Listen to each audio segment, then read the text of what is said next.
Interesting intro music. Hi, everyone. Welcome back to Arethian Nights, where it is my responsibility to cause all five of these people here all types of torment and punishment through all of time and space, really. I am your dungeon master, and I am very kind. It is my responsibility to go ahead and introduce these five people to you. And because I think it'll be fun, we're going to save someone for last. We're going to start with Sir Monolith. Okay, so yeah, I'm that's a monolith on the socials, I guess. I'm playing Axel Moon Whisper Foley, and or I guess I should say Axel Foley Moon Whisper. I think that's a middle name. And looking forward to finding something to shoot because he had some time off doing the city building thing during our hiatus, and I think he's kind of getting bored being stuck in town. Okay. Next up, Ursa. Oh snap. We back in Arethian Nights. What diddly do, everybody? It's your boy, Ursa Ringer, coming back as your resident jaded paladin who's been dabbling in some other patrons and some other arts. Here to keep our beloved home, insert name here, peaceful, safe, and giving thanks to the nameless gods. Next caller. Hey, it's your boy. Next up, we have Small Shadow Snack, who is responsible for the wonderful intro video you just saw. I did my best. Hi, I am Ari. I am playing Layla tonight, who is totally not sitting on, a mound of secrets and stolen goods. Of course not. She's composing music. Completely normal. Sure. No consequences. Next up, Kira. Hi, I'm Kira A58, bringing back one of my favorite characters, the half dragon of the golden lineage, Aspen, who is, of course, trying to help establish the draconic armada per se in our little island. But that's me, Kira A58. You can't start a draconic armada if you're the only dragon. Hey, no, I'm not the only one though. I'm not the only one. We got Etia and we got a couple other ones, and we got their ships. I mean, it's just starting. It's starting. Also, you say that like a Sure. thing can't. Yeah, it's got to start somewhere, right? Exactly. Sure. Moving on up.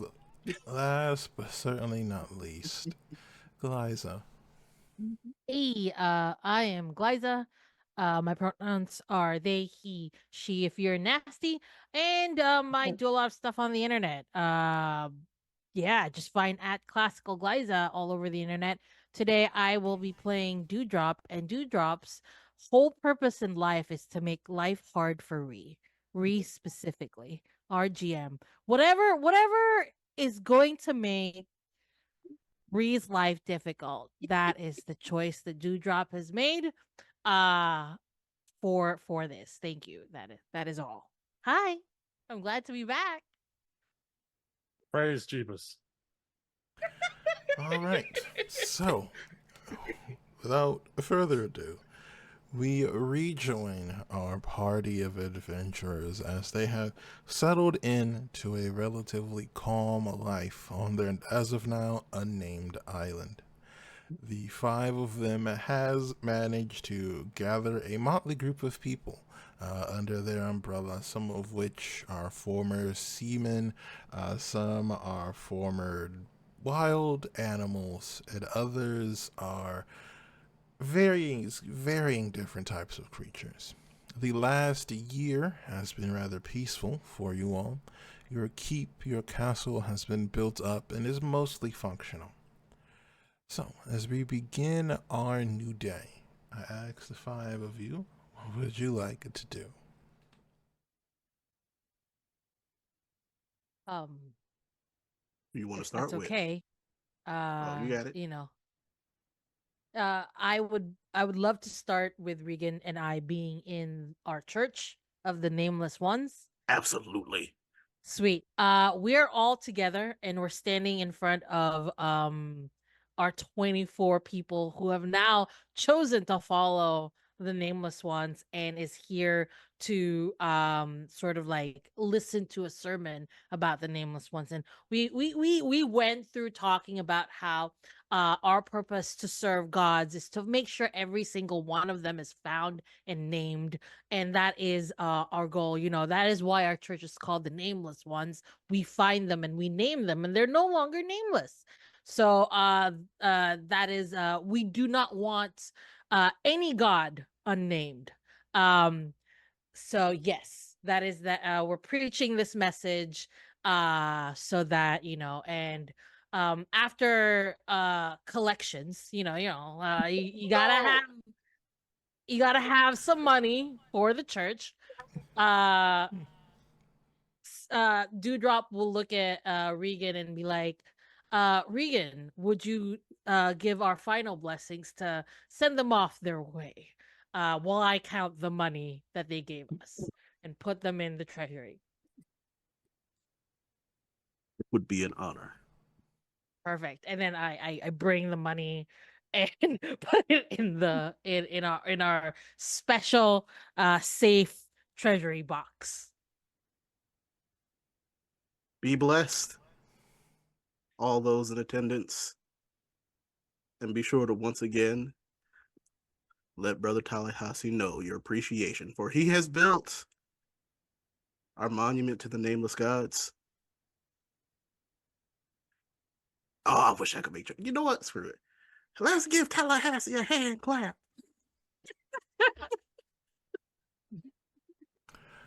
I need for. I believe Sister Rosa has fainted once again.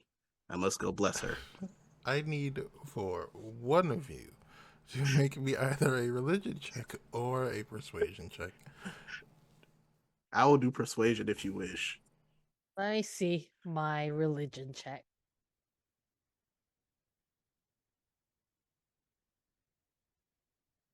Not great.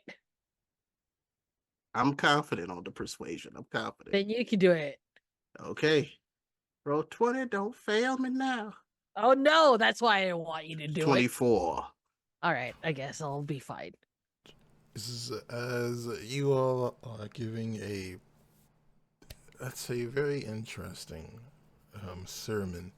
You do find the 24 hopefuls here are engaged with what you have to say. The church around you has been very well taken care of. You have managed to convince the 24 to devote a portion of their time each day to the cleaning and maintenance of the chambers themselves, as well as the small, vaguely humanoid and faceless statues that are occupying each of the corners of the room. I will say, Liza, roll me a D100, please. Sure, I can do that. Give me one moment. Chose you specifically, Liza. Have fun. That is 12. You managed to gather 12 gold pieces in holy tithe from your followers.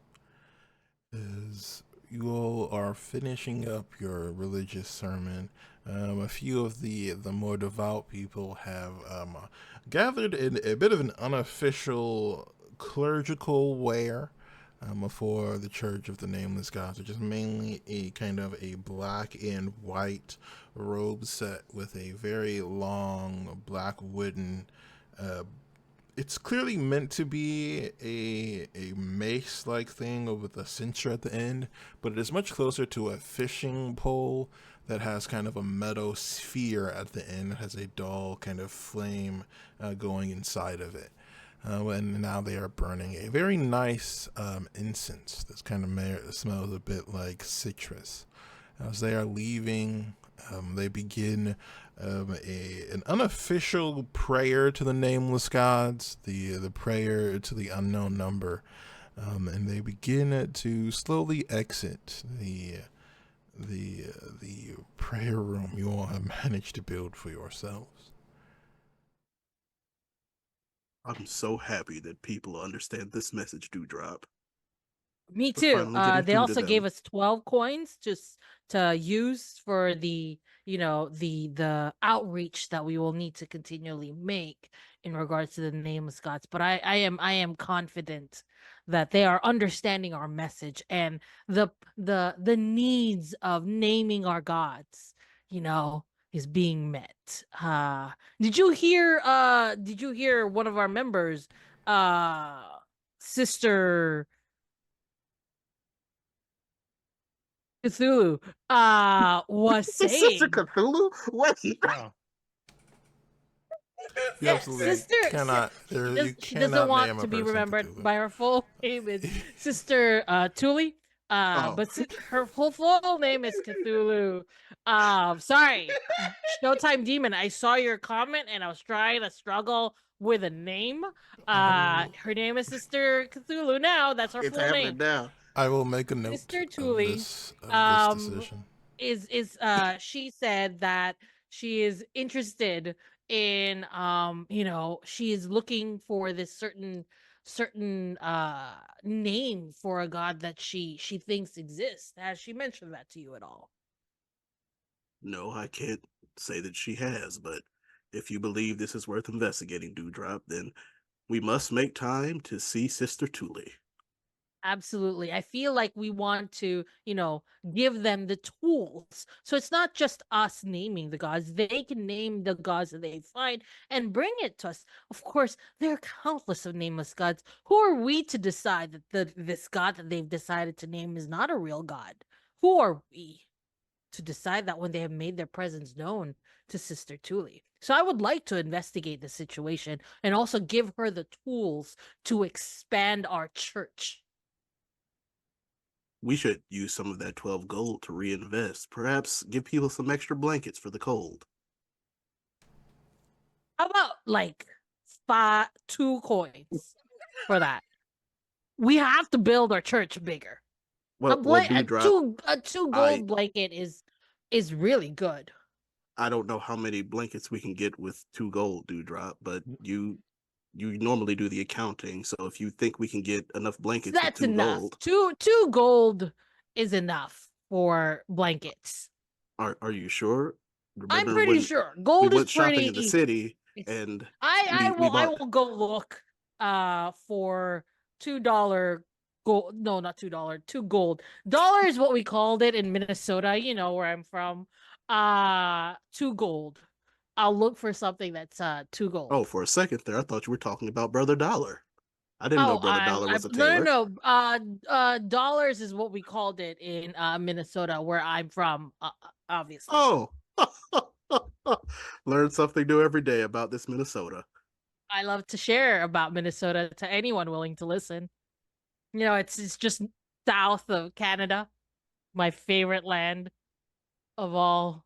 I wish I could visit. I wish I could take all of you to see the beautiful land that is Minnesota. Perhaps we may come across this Minnesota in our travels. It would be Maybe good to one visit your day. home. And Reagan's just snuffing out the ritual candles. Just going, And yeah. yes, let's go meet the others. I'm sure they have had a good day as well, a productive day that we have had as the church. If you insist, I do have to go see Lady Pila. I Do believe you she need requested company our for that, assistance. or did you want that to be by yourself? I would love company, but of course, we must convene and see what everyone else's wishes are. Remember what happened last time we separated? I do. I feel like we should meet together first, uh, and hopefully get some talking done, and then do the other stuff that we're supposed to do. Yes. Maybe Layla and Aspen will know about where we can get 2 gold coin blankets from. I'm pretty sure they will know. Before our camera resumes away from the two of you, Reagan, can I have you roll me a D100, please? Yippee. It's either going to be really good or really bad. We're going to find out. 96.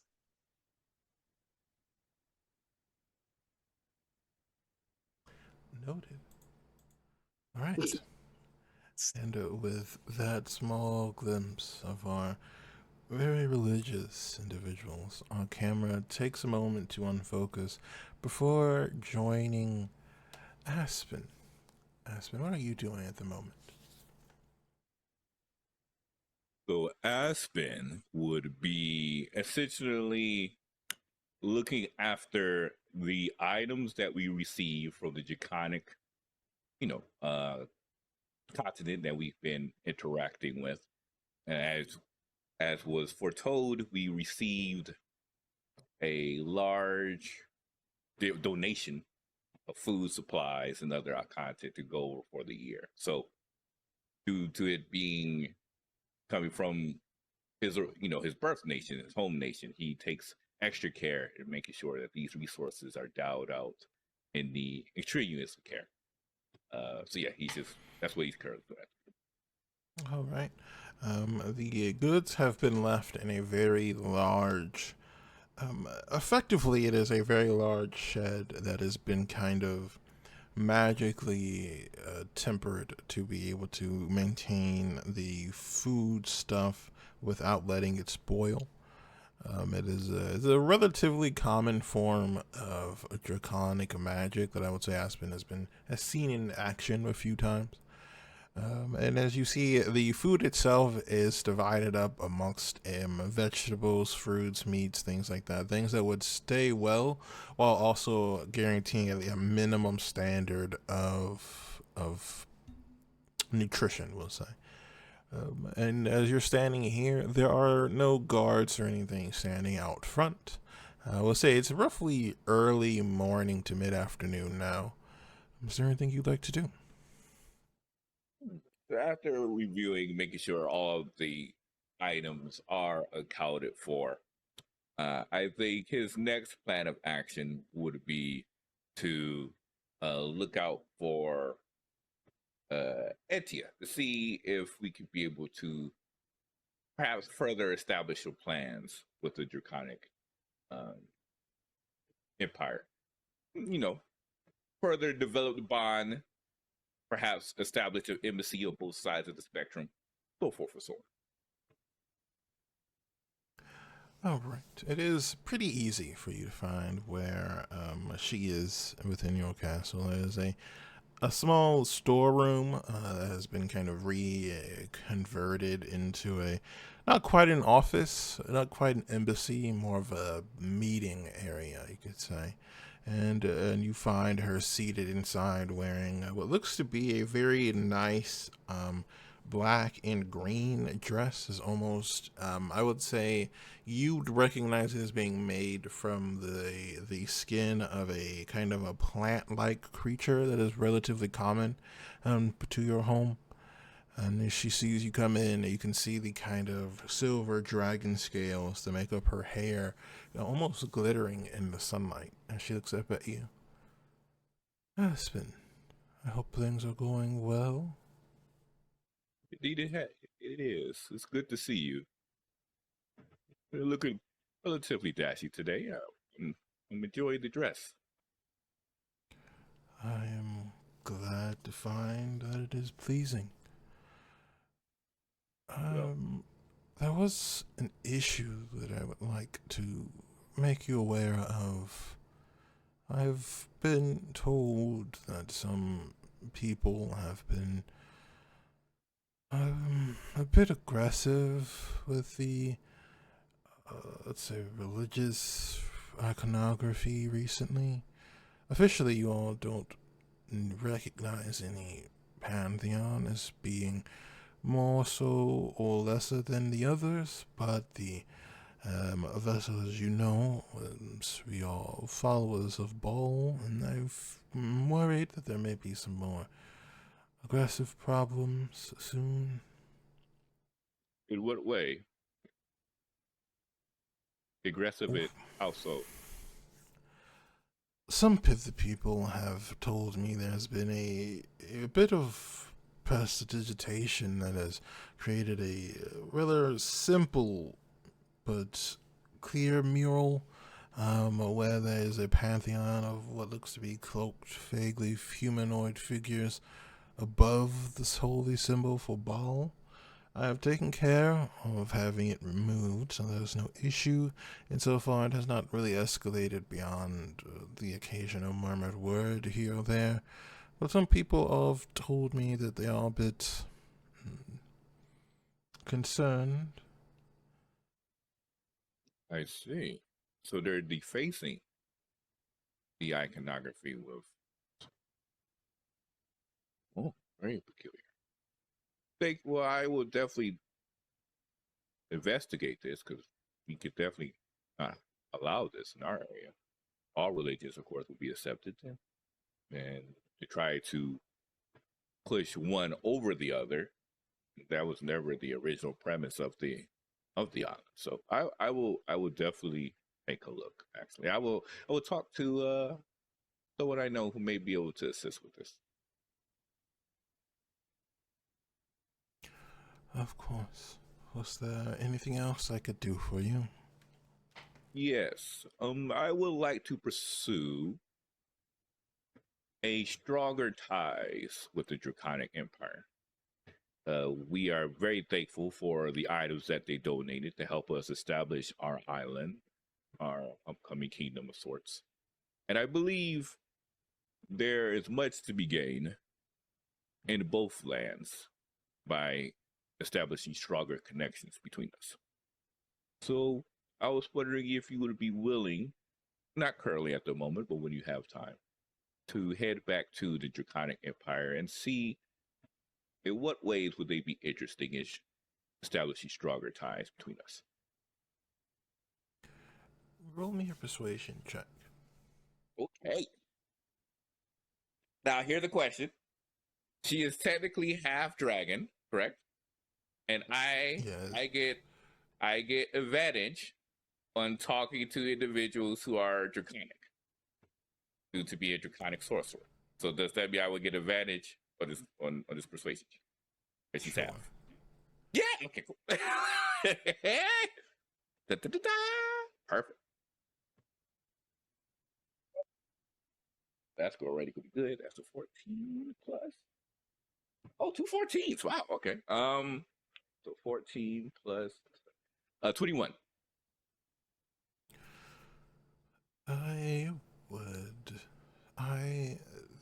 The Empire is very insular. It is not typically interested in other affairs. There may be potential down the line, but for now, I was under the impression that the ship that they said was the first in a rather long line of steps that would need to be approached very delicately. But for now, I would recommend you strengthen what you do have. It could be very difficult to reach out to others when your ship is barely able to hold you, so to speak.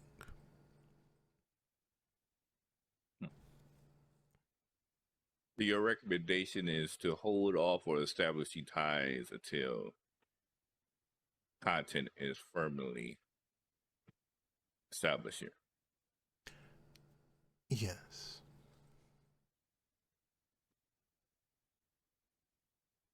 Okay. Well, thank you for that consideration. I guess we will revisit this conversation after things have been cemented a bit further here. Of course. Well, enjoy your day. And as mentioned, I'll investigate what's going on regarding this issue with the ball signal. So I'll let you know what I find. I would appreciate that. Well, Aspen heads out. Right. And Aspen leaves. Our camera is going to focus in on Layla. Layla, what are you up to today? Real question is what time of day is it? About late morning, early afternoon. She is groggily getting her butt out of bed. Right. As Layla is doing her best to get started in the morning. Is there... What is it that you do to get your day started, Layla?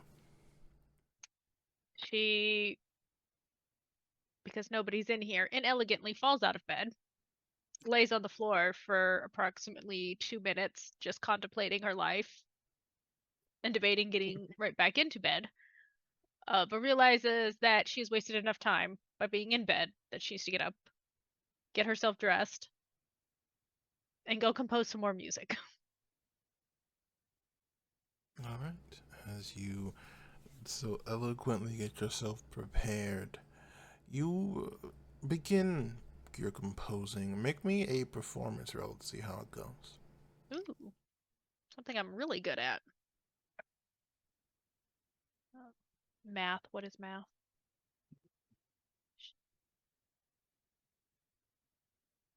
22.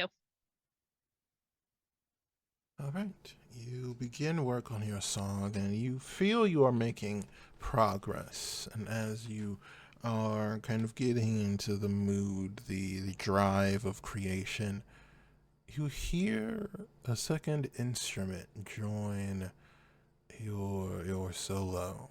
It starts off low, almost imperceptible. A violin that begins to pick up the pace, and as it does, you feel your skin prickle. Almost like small needles are just above the surface of your skin. Not quite hurting, but very present.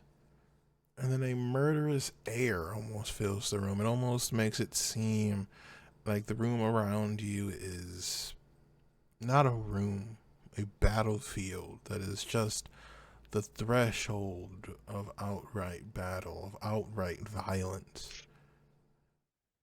And a very calming voice enters your mind. Hello, I was not expecting you to be so inelegant in the morning. Look here. I've got one rule in the morning. You interrupt my music, I will find a way to make your life unbearably difficult.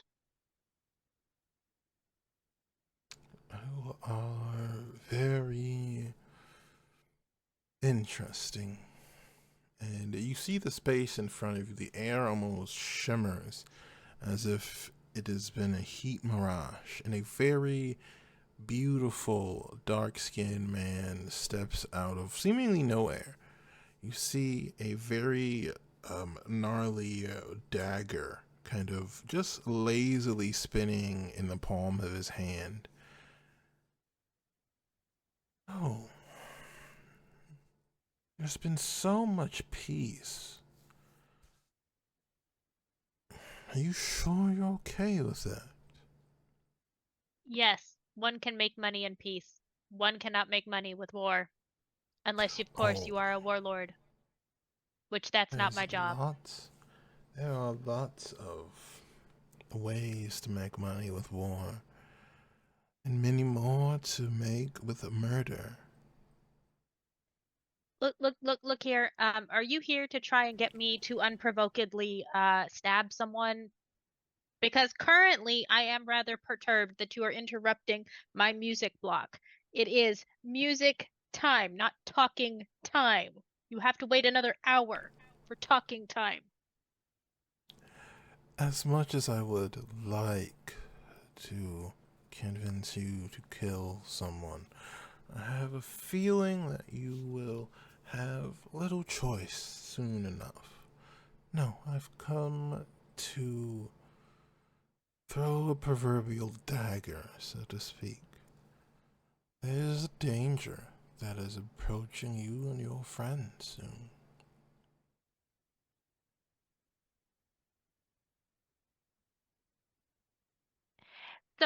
So you're just doing this out of like the goodness of your heart?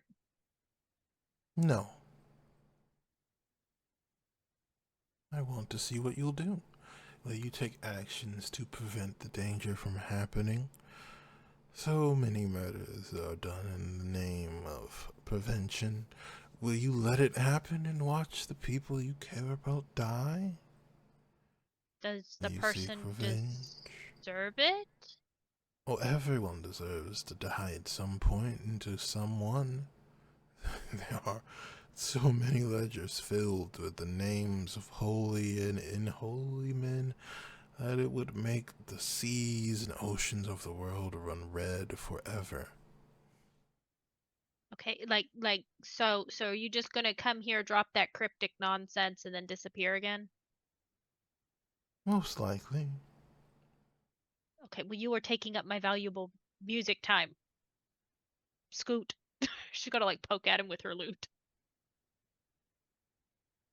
You are going to need to strengthen my gift to you soon if you're going to stand against it. So you do want me to murder somebody unprovokedly. I want to see what you decide to do. Noted. There are many people seeking to claim your soul, young tiefling, and I can't wait to see the bloodshed that is sure to follow. You know what? They're gonna have to get. There's gonna be a line, and it's gonna have to be whoever can get to the front of the line at this point. So they can take themselves out, waiting to like get to me. We will see. And suddenly, the man is gone. The passive murderous air seems to leave, and the room is silent. It's called saying goodbye. Rude ass. Just go back to playing her lute for a little bit, where she pauses. Ah, crap! I gotta go find somebody. Ugh. Murder this, murder that. Good lord. Can't even compose a song. You're gonna apologize to Dewdrop and Regan. I want you to know this for interrupting my hymno composo for them. She's gonna grab her gear and like storm out of her room. All right. It sounds like the four of you are quickly coming together. So, you all will, as we skip forward a bit, the four of you will come together inside the beginnings of a meeting room. The space is not quite arranged the way that you envisioned it. The war table is little more than a long stone slab, but there is a space for the four of you to meet. Is there a flag of Minnesota there? No, there Yes. is not. That is not. You'll have not I gotten made to one. that moment. If Do you want me to roll share with any- you the Minnesota flag? I can describe it to you. Sure.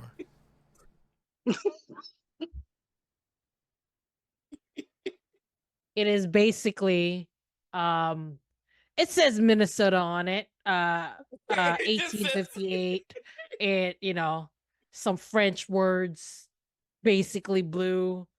That's Minnesota. That is the Minnesota flag. Does exist. Sure. It looks like sure. it looks like it's underwater. It has like a Oh. weird, yeah. It's a little fat star as well. Yeah, the Minnesota flag. Perfect. Yeah, and there would be the Draconic Empire flag there too, I think. Would there be flags for where Reagan and Layla's from? No? Nah, Okay. not They until don't- we they get don't this rep- ironed out as far as Reagan's concerned. Mhm. That's true. Yeah, that's true. Layla's too busy, like, nobody wants to see that. Layla from Texas. Yes, nobody wants to Yes. see that. One of the levels hells. of hell. Yeah. Texas. Yeah. It's One right of in the hells. between. It's right in between the 7th and the 8th layer. It's like 7.5 at this point. They named themselves Texas. Gotcha. The four of you have gathered beneath your chosen flags. I leave the things to you. Well, Has everyone else been having a busy day? Yes, we just had the most lovely sermon. It was Okay. great. People were encouraged to be generous. It was wonderful. Layla, do you know anybody who makes blankets? I will look towards God. Do I know anybody who makes blankets? Reagan looks up as well. And I'm pretty sure You we know. How much do blankets cost in D&D? Let's see. How much? probably That'd be like 10 would. coppers or something. For something simple, you could probably get 1 or 2 coppers. It'd just be kind of a very basic. Why does Pilaf need like a blanket? Is she cold? What's happening here? Does she just want a blanket to sleep under? Well, No, Reagan's saying like to serve the people. Let's give the people some blankets. I thought you said Pilaf specifically. No, the people. I was like, why do we need to give her a blanket? She's not cold. Yeah. If it's just a couple of coppers, then 2 coins should be enough. I mean, I would assume I know somebody who makes blankets. Why do we need You blankets? would know a person that could Just, make a blanket, yes. We wish to What- give them to those who need them. You know they've Yes. been experiencing cold nights with Huh? though we've made progress with our construction, some homes are still drafty, so especially to those who follow us, we wish to do just something small to show our appreciation. Yeah, To, of and course, then help we'll those on put the the island as Nameless well. Gods logo on the blankets so they know who it's from. Dude, What season are that's what brilliant. season are we in? Are we in summer, fall? It is currently not summer. The one Spring? spring. Yes, that's the word. Okay. The new year was about 3 weeks ago. Okay. Well, I will certainly see if we can get some blankets made. Do you guys even have a logo for the nameless ones? No, it's just the Nameless Ones words. We're still workshopping it. But eventually we want to like stick it on stuff. Right. I will see if they can add that on there. Yes, I think I should be able to. Let me. You say she digs into her bag to pull out like a quill and some paper to write down blankets. But How just how many? for now, since we're giving them for free, maybe about 20. 20 for now, and then eventually we'll start a merchandise store that is attached to the church, and then we'll be selling this. So But we'll come up with more. But for now, but it's Dewdrop, for I thought free. we were The going to people. use them to help Oh, the people. for the people who cannot afford them, Regan, we will give them for free. But But there are we- people who want to we have donate. 24 members and you And that's asked for why 20 that's blankets. do they need do I thought they were going to give them away. But what if our followers need blankets? Fine, you can make it 25 blankets just in case one of them needs an extra. Got it. 25. Reagan looks also, pleased with himself. Also, evidently, like I heard from like a little birdie told me, something about someone's gonna get murdered at some point in time. Wait, what? Yeah, Layla, If we Is live in a are world they where going to get murdered in our church? Outside our church? you know in what? The birdie was past- abnormally vague, which I Can you- detest. Can you elaborate on who this birdie is? Do we have a lot of do we have I understand secret messages. Don't worry about it. Layla, you don't need to reveal the source of your news. We all get those secret messages somewhere, and I wouldn't want anybody to reveal secret messages. Did this secret source of information of yours give you place, time at all, or just vague? There's gonna be a murder. The vagueness, abnormal vagueness. Because I asked, I was like, "Can I get a little bit more information?" And I got to know. It is definitely frustrating. I almost threw my loot. All right. It's gonna be a little bit difficult because a murder could happen anywhere. Mhm. And Mhm. did they specifically say who would be murdered? Is it a person, an animal, a bug? Because if it is a bug, I think we can let that happen. I definitely feel like it was a person. I don't feel like animal or bug murder would be concerning to my sources. So probably a person, and I mean, we don't have a lot of people here, so it should be easy to weed out who's gonna be. The murderer and the murderer. Mhm. Mhm. Mhm. Okay. Murder. Do you think we should do like a call, a census situation where they all come here and we stare at them and see if one of them is fidgety? What's a census? Oh, it's just when we count people. We do that a lot in Minnesota, but there's so many people in Minnesota, we can't do it like we can right now, where we just bring them up and like look at them. Back, yeah, it's a Well, bit I well, like the different. sound of a divine census. or because bringing someone here might disrupt their plan, we go to them so that if Oh, they do look murdery, we can we- catch them in the act. in the act of the murdering. Got it. That makes more sense than having them line up.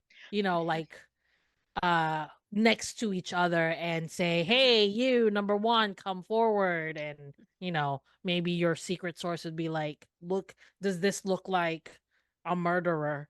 And we can't do Mhm. that. That makes Mhm. sense. You I Mhm. think can't do it that. needs to be in an enclosure sort of situation, Mhm. and at most 5 people instead of like the whole town. Mhm. Gives less people time to run away. Exactly. All right. There's nothing wrong with inquiring to Yeah. someone's ability to perhaps commit a criminal act. And we are The issue, effectively the judges here. the issue is by spreading this information out to the general public, there's going to be uneasiness presented as they're going to Oh, be That's no, what we're no. gonna aware. tell them as a census, Yeah, where we're we're gonna. just counting and making sure that they're part of, our We're gonna. town. What are we?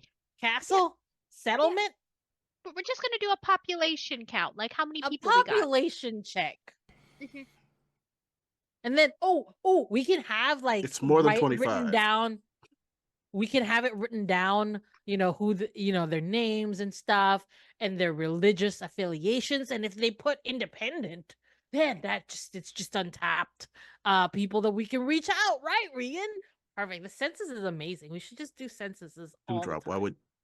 what does someone's religious standing have to do with tapping someone on the shoulder? Oh yeah. You want to tap them on the shoulder and share the goodness, the good message of the nameless ones and our Oh. purpose. That's how you get their attention. You tap on the shoulder. They are untapped currently. That sounds Well, quite personable. I will make a note of that. Thank you. You're seeing welcome. as seeing as you seem to have a strong connection to the religious factions, are you aware of anyone appearing to defame our signals for Baal, the god of dragons? According to Etia, there's been Baldy? no Baal.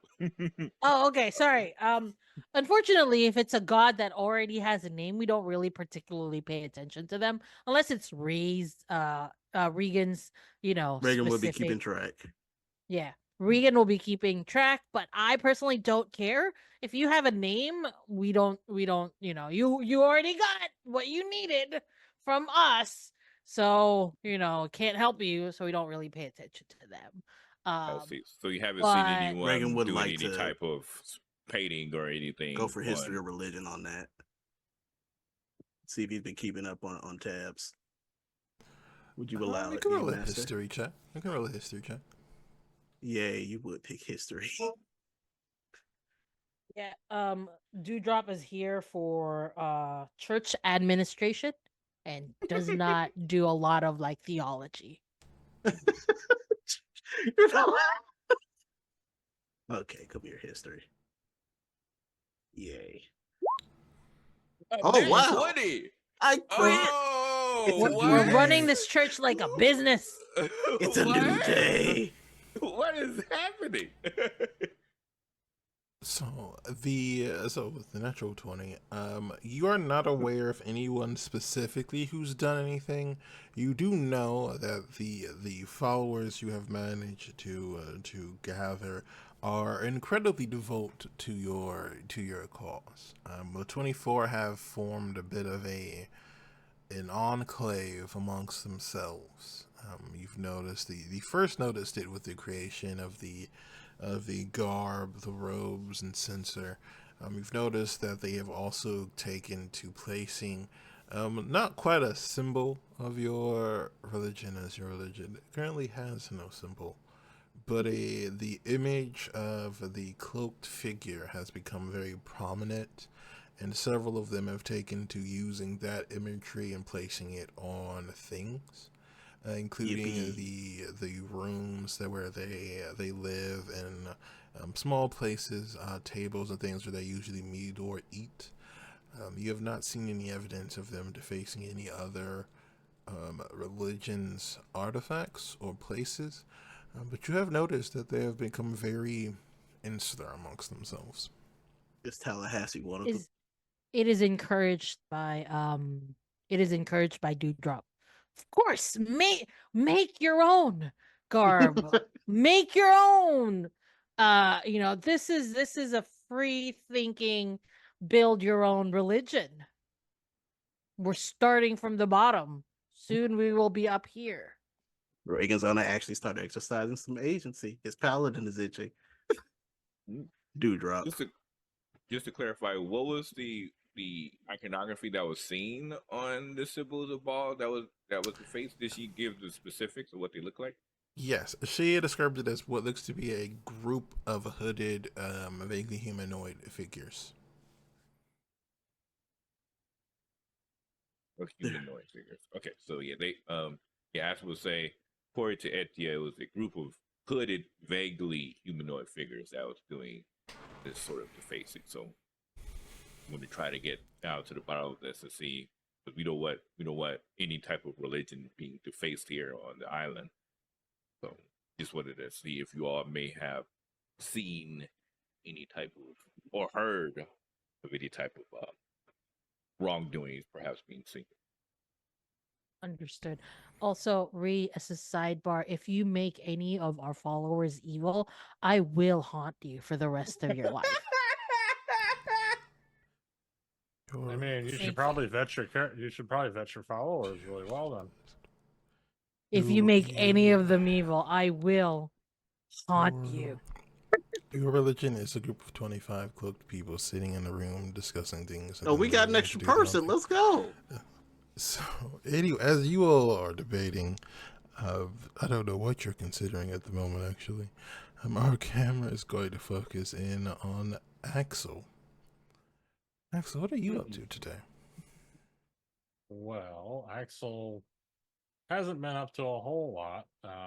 Trying to, aside from doing some basic training for guardsmen stuff, making sure we have good marksmen available to actually defend the town against threats, at least as best they can.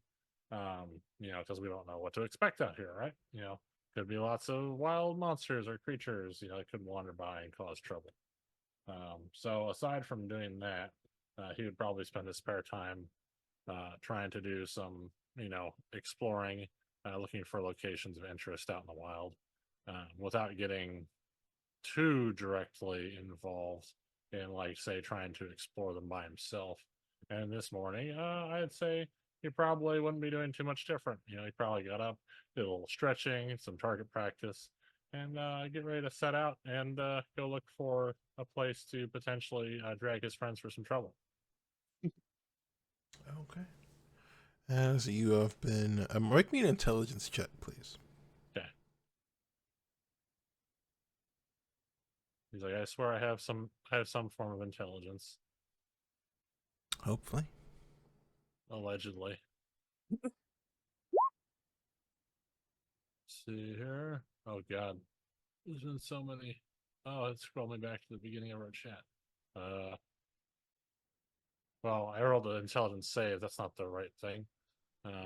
Wait, did you want No, it to but be it an would be the intelligence? same. It's Same the difference? number. It would be the same. Yeah. Okay. Cool. So You let's have keep- managed to gather a small group of rangers, mostly from the former ship workers, the more civilian members of the crews, and together you've managed to train them to be somewhat competent with crossbows.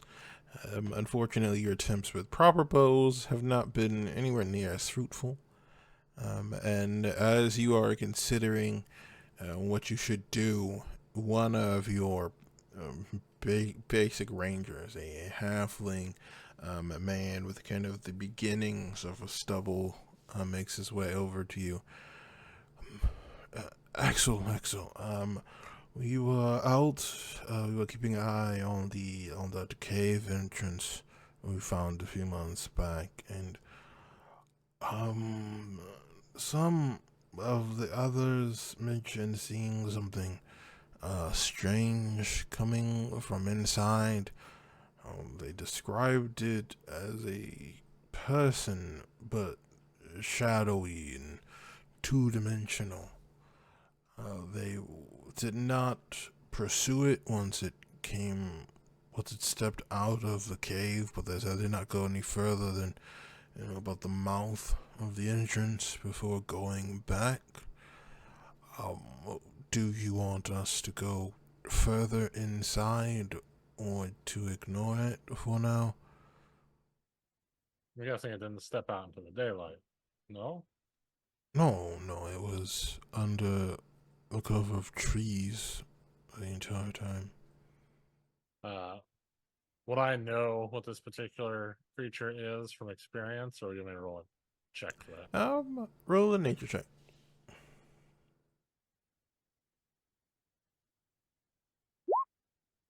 Yeah, 16. You can't be sure, but it does sound somewhat like creatures that are common to the Underdark, specifically shadows. It is believed that they are mostly two-dimensional things that can drain the life force from other beings, but without more details, it would be difficult to know for sure. No, don't pursue it further.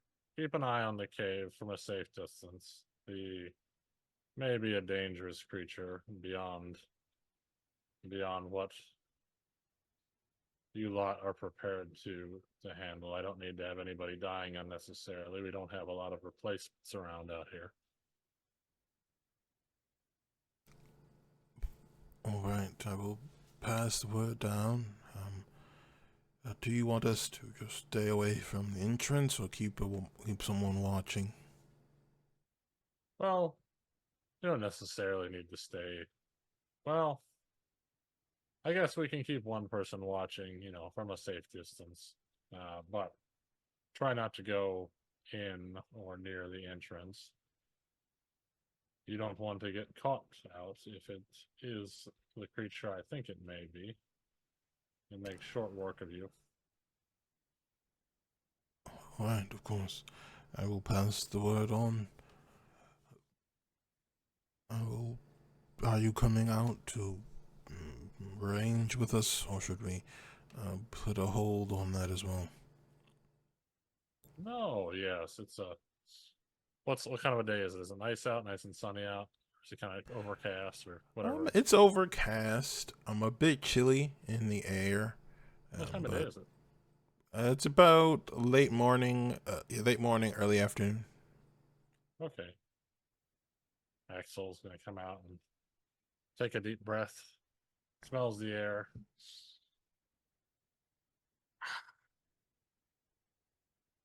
No, it's a beautiful day. It's time to step outside. Oh, let's go looking for something other than shadows today. Oh, great. If you wish to hunt for something, make me a survival check. 18. Okay. You and two others end up going on this, and as you make your way through the denser forest, being careful not to stray into carbuncle territory, you begin to pick up the tracks of a what you think is a rather large animal, perhaps a bear, maybe a feline, though you can't be too sure. Do you wish to pursue it? Yes. Do you wish to stealth or move quickly? Well, uh, can we do a little of both? We don't want to move too slow, but That also will we be don't up want to to go you. too fast. Rangers do You have a thing for that. you do. That is a ranger ability. I forgot. Yes, the Yeah, and ranger class does have powers. did Yes, you can. did you boost it as well? You allowed it to cover everything, including That monstrosities, right? yes, that is for searching. That's the searching around you for stuff ability. Mm. But Yeah. And moving I'm an through elf, and I have forest. dark vision, and that helps with, seeing in Like Deft the Explorer or forest. something. Yeah. Yes, you can move normally while trying to be stealthy. I forgot about that ability. I think is that a ranger thing or is that just an elf thing? No, that's a Ranger thing. That's what I'm Oh, doing. okay, okay. So you are able to continue moving through the forest. You make it another 30 minutes into your hunt before you come across something odd. You I'm also a find. natural explorer for the woods, so Oh, well, you find it after 15 minutes. I believe that makes you faster. So, as you are moving, you and your party come across a creature that looks like a lion. Though you notice that parts of its skin is pulled back and tight, and you can see signs of looks to be decay or darkness almost passing through its fur and skin, almost like thick, dark veins. As you come across it, it is in the middle of ripping a what looks to be a large ape, maybe half the size of an adult person, as a meal, and you can see it is ripping into this ape's skin and breaking through its bones. And there's the odd scent of decay in the air.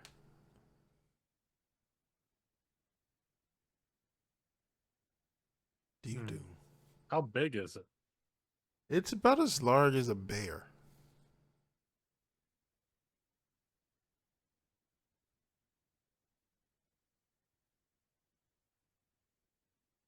Axel doesn't like the look of this creature in the woods near our place. It seems like a sign of other ill tidings. Although he doesn't know enough about the creature. Although, actually, question: does he know anything about the creature specifically? I would say with your history, you've never encountered this particular beast before. But you gather, I will say you have this for free. You gather that whatever is causing the veins to go through it are absolutely not normal. But the beast itself, it looks somewhat similar to other animals you've seen. This kind of much larger predator. You don't know the name of it though, so you need to roll to see if you know that. Okay, what would I roll for that? Nature. Nature. Let's see what Nature Boy has for me. 21, blackjack. Right. Okay, 21, yeah. So you would know it is something called a shupal in Elvish, and it is quite literally a combination of a bear and a lion together. It is considered a monstrosity though, and I would say you are not sure if the creature is natural or if it was originally created by someone and then it's just kind of spread out since then. But you know, they are very vicious animals that are known for being both very strong as well as being very good hunters. Hmm.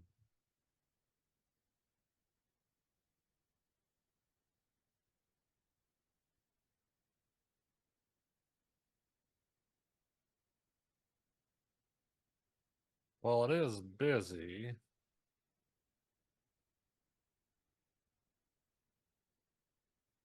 How many hunters are here with me? 2. 2.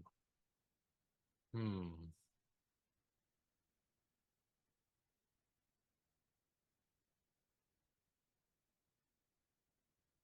Axel looks to the hunters on his side and says, I've heard of this creature, but something's wrong with it. It seems like it's corrupted somehow. Yes, I would say so. The black veins and the smell of death make that very clear, sir. I think that we would be better off getting as far away from this, whatever the hell this is, as soon as possible. Perhaps it would be better if we had someone back at the encampment study the beast. You know, look a little closer into it, find out, maybe someone with some more magical expertise might be able to tell what's going on here. Do I have any like tinglings as to whether or not this looks like the work of necromancy or anything like that? I would say you would not know that. I don't think you have the required background in magic for that. Yes, you do not have the required background in magic to know that. Wizards!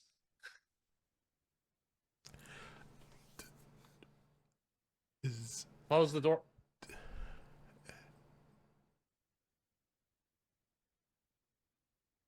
If you would like to scream the word wizard really loudly, you are welcome to do so. There may be consequences. No, sorry.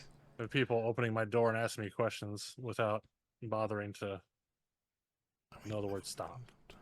It is up to you. Anyway. Slowly living in a house with multiple people.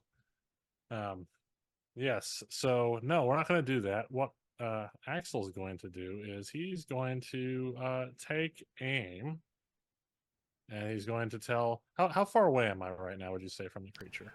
I would say you'd be about 60 feet away. 60 feet. Okay. All right. So, okay. So that's a little too far for the hand crossbows, but that's okay. We can do it. We don't need the hand crossbows. It's fine. What is this say? I think that Axel's going. I'm gonna instruct the other 2 hunters to take aim, and not fire until I fire, unless they're gonna run away. They have not moved. All right. We're going to take this thing down quick. And if the initial volley doesn't take it down, don't run straight. Run to the sides. It can't go in 3 places. If you get hurt, we can always take you back to camp. But if all 3 of us are together, well, a large beast like that might have an easier time. They seem to be with you.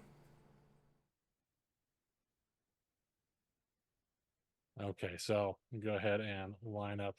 Just looking at my combat stuff again, since it's been a little bit of time since we've done this. So having the surprise attack, that is nice because, yep. Okay, to take an extra attack because of Dread Ambusher. So that'll be an extra attack with 1d8 during. Now here's the question. So since it's an extra attack as part of that, it basically counts as 2 attacks during your surprise attack, right? I think. Yes, you get an additional weapon attack as part of the same action. Right. Okay. So that means, but the sneak attack's only going to be applied to one of them. Yes, which is fine. You won't. Unfortunately. Yeah. Once the first one, once the first one hits, they will no longer be surprised. That is Are you sure? Are you sure they won't be surprised? I'm afraid so. It's hard to continue being surprised by the same person who hit you the first time. So I would say no. I think they become very aware of you at that point. I don't know. I feel like it's a little column A, a little column B. Okay, so obviously we're too far away for hand crossbows, so he's going to use his normal comet crossbow for this. Mm-hmm. Otherwise, he's going to roll at disadvantage, and we don't want that. So are we rolling with advantage right now? Because of the sneak round, right? Yeah, you Okay. get advantage because it's you snuck up on it. Yeah. Okay. Cool. So let's do this then. Let me roll the actual attack first. First attack, natural 20. Do you want me to roll the damage first, or just roll the second attack to see if they both hit? First off, let me draw a card from the critical hit deck to see what happens. It's always a fun deck. Critical fail deck's fun. Piercing. All right, so you will deal the maximum damage for this plus. Yes, plus you can give advantage to one of the other people who are attacking with you. So for this first attack, roll the full damage that would include sneak attack, and then, well, actually don't roll it. Just give me the maximum amount of damage on all those dice. Okay. And then since you're playing, this is your hunting party. I will say that I will just roll an additional attack of opportunity for them. You're basically helping them. So that'd be a total of 51. Okay. That's the max. So this is what happens. Well, oh first wait, of all, sorry. Wait. Oh yeah, because the 1d8 gets added to the second attack, not the first attack. Yes. Yeah. So roll the second attack. Let's see here. And another crit.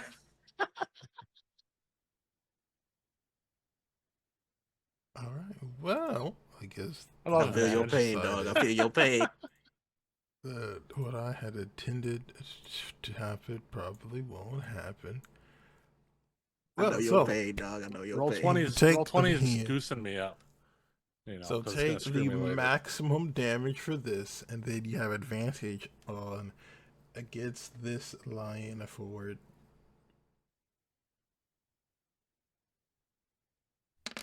For the next 6 rounds. So take maximum damage for the second one. Okay. Then so add all that together. Yeah, just taking off of the just taking the crit, or not the crit, sorry, taking the sneak out. So for the second one without the sneak, it's 35. Doesn't even have a head anymore. Plus 51. So this is what happens. 86. You pull back the crossbow, and as you release the first bolt, the lion doesn't turn until the bolt is almost halfway embedded in the side of its neck. Your second bolt fires almost a shadow of a second after the first one, and embeds itself right into the side of the shoulder, the upper shoulder region, almost tearing the limb out of the socket. Your hunting party unleashes their arrows, and you see as their arrows fly forward, they hit the hide, the fur of this lion bear creature, and completely shatter. And then the lion turns, and you see its jaw is almost dislocated with how long and how far expanded it is. It almost looks a bit like a serpent's mouth, and it opens and unleashes a howl. I have a wisdom saving throw. Oh no, you done messed up, Aaron. Oh shoot, sorry, I didn't mean to do it with advantage. This is a fear-based effect, so you have just something with that as well. Yeah, I didn't mean to do it that with would work. advantage. Let me re-roll it so that's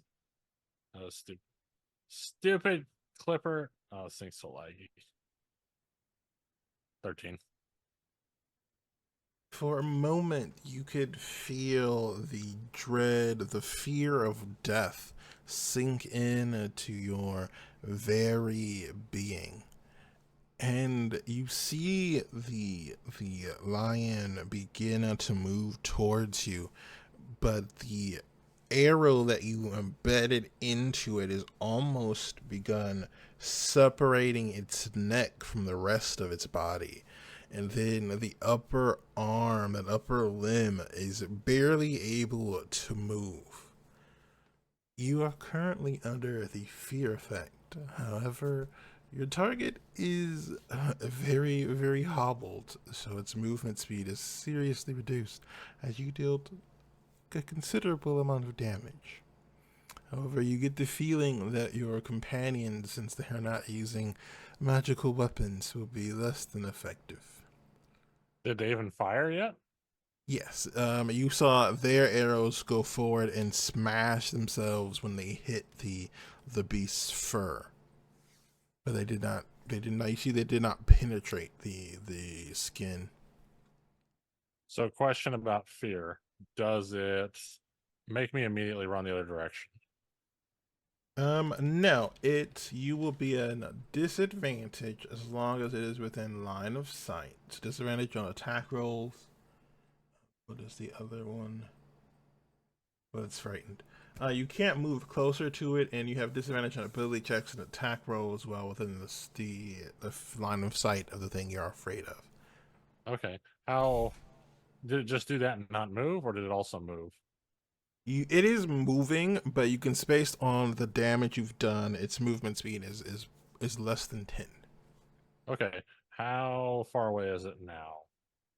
45 feet? Let's see. It Or was at 50 60, feet? so it's at about 50 now. Very, 50 very feet? slowly. Okay. Well, I mean, shit.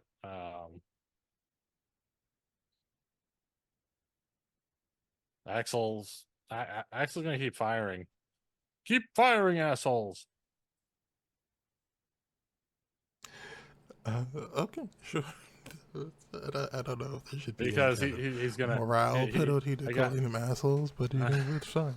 The fear is here. The fear is he's here. gonna well here's something that I'm gonna do too, like as part of the round.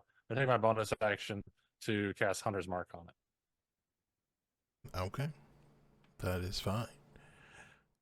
So, as long as Axel's will stands, your hunting party will not flee.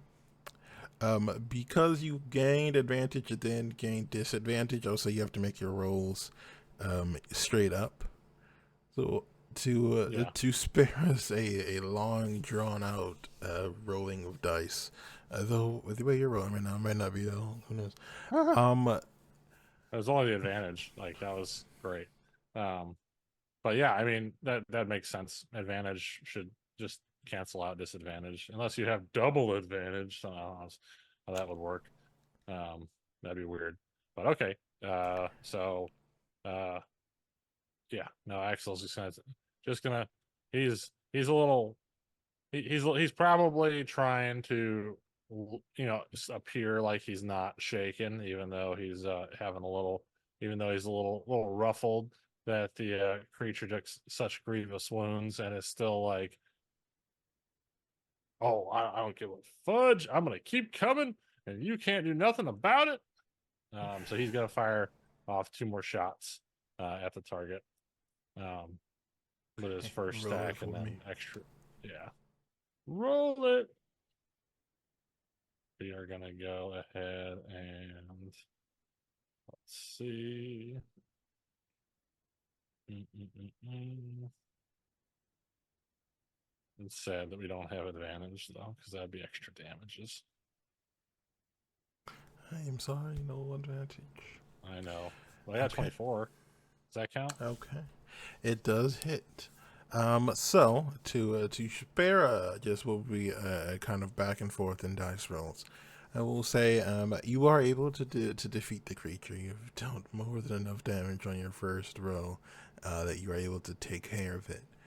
Do you I mean, I only intend did to bring I it only did back 30 with you? damage on the second hit, so It's barely enough. was that enough? It's Barely barely. It's barely just enough pushed it over. to count. It's really it's just barely. It's a formality at this point since it can't move more than 10 feet around. Does Axel wish to bring this thing with him?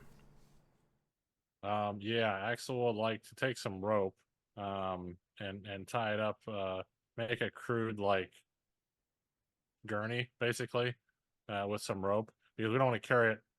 I don't want me and these guys carrying it on ourselves. We don't know what is oozing out of this creature, right?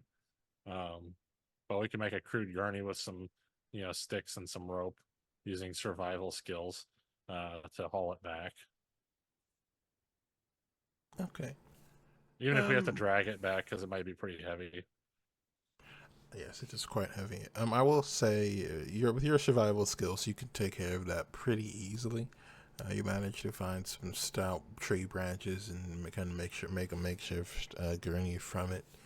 And as Axel is having an interesting hunt, we are going to clip back to the rest of our party. As the four of you are debating the rules for religious tithing and other things, is there anything Not the four of debating you, that. Is there anything the four of you wish to get done? Layla is going to go order those 25 blankets. While Layla is moving to order those, Dewdrop hands another gold coin, and says, "If you could, like, make more, but we'll set them aside for like merchandise eventually, just so that we have like collectibles in the future, and they'll be like, this is the first original, you know, in the future, Like you know, vintage. like yeah, like Yeah. vintage blankets." I'll if it comes over more than this, I'll pay for it out of my pocket, but I'll double the order so that way, we can always say it's a limited edition. Exactly. You get it. You get it. Oh yeah, no, I'm totally merchandising as a musician. You got to have those Gotta limited have that. edition. Exactly. And you never know. It might be, some rich supporter might want to have like the original limited edition blanket of the first one we ever made still. Yeah, if you could just do an extra. And we can always mark it up. Excellent. Yeah. And she's gonna go scoot off now to go Excellent. order those 50 blankets. Perfect. Perfect. And also keeping her eye out for any sign of murder as she's running to go put in this order. Roll me a persuasion check at disadvantage. Why? Why at disadvantage? You know a person that is good at sewing, and you want them to make 50 blankets. I can't make blankets unless I'm on a boat. Is this person unable to make blankets now? What's wrong?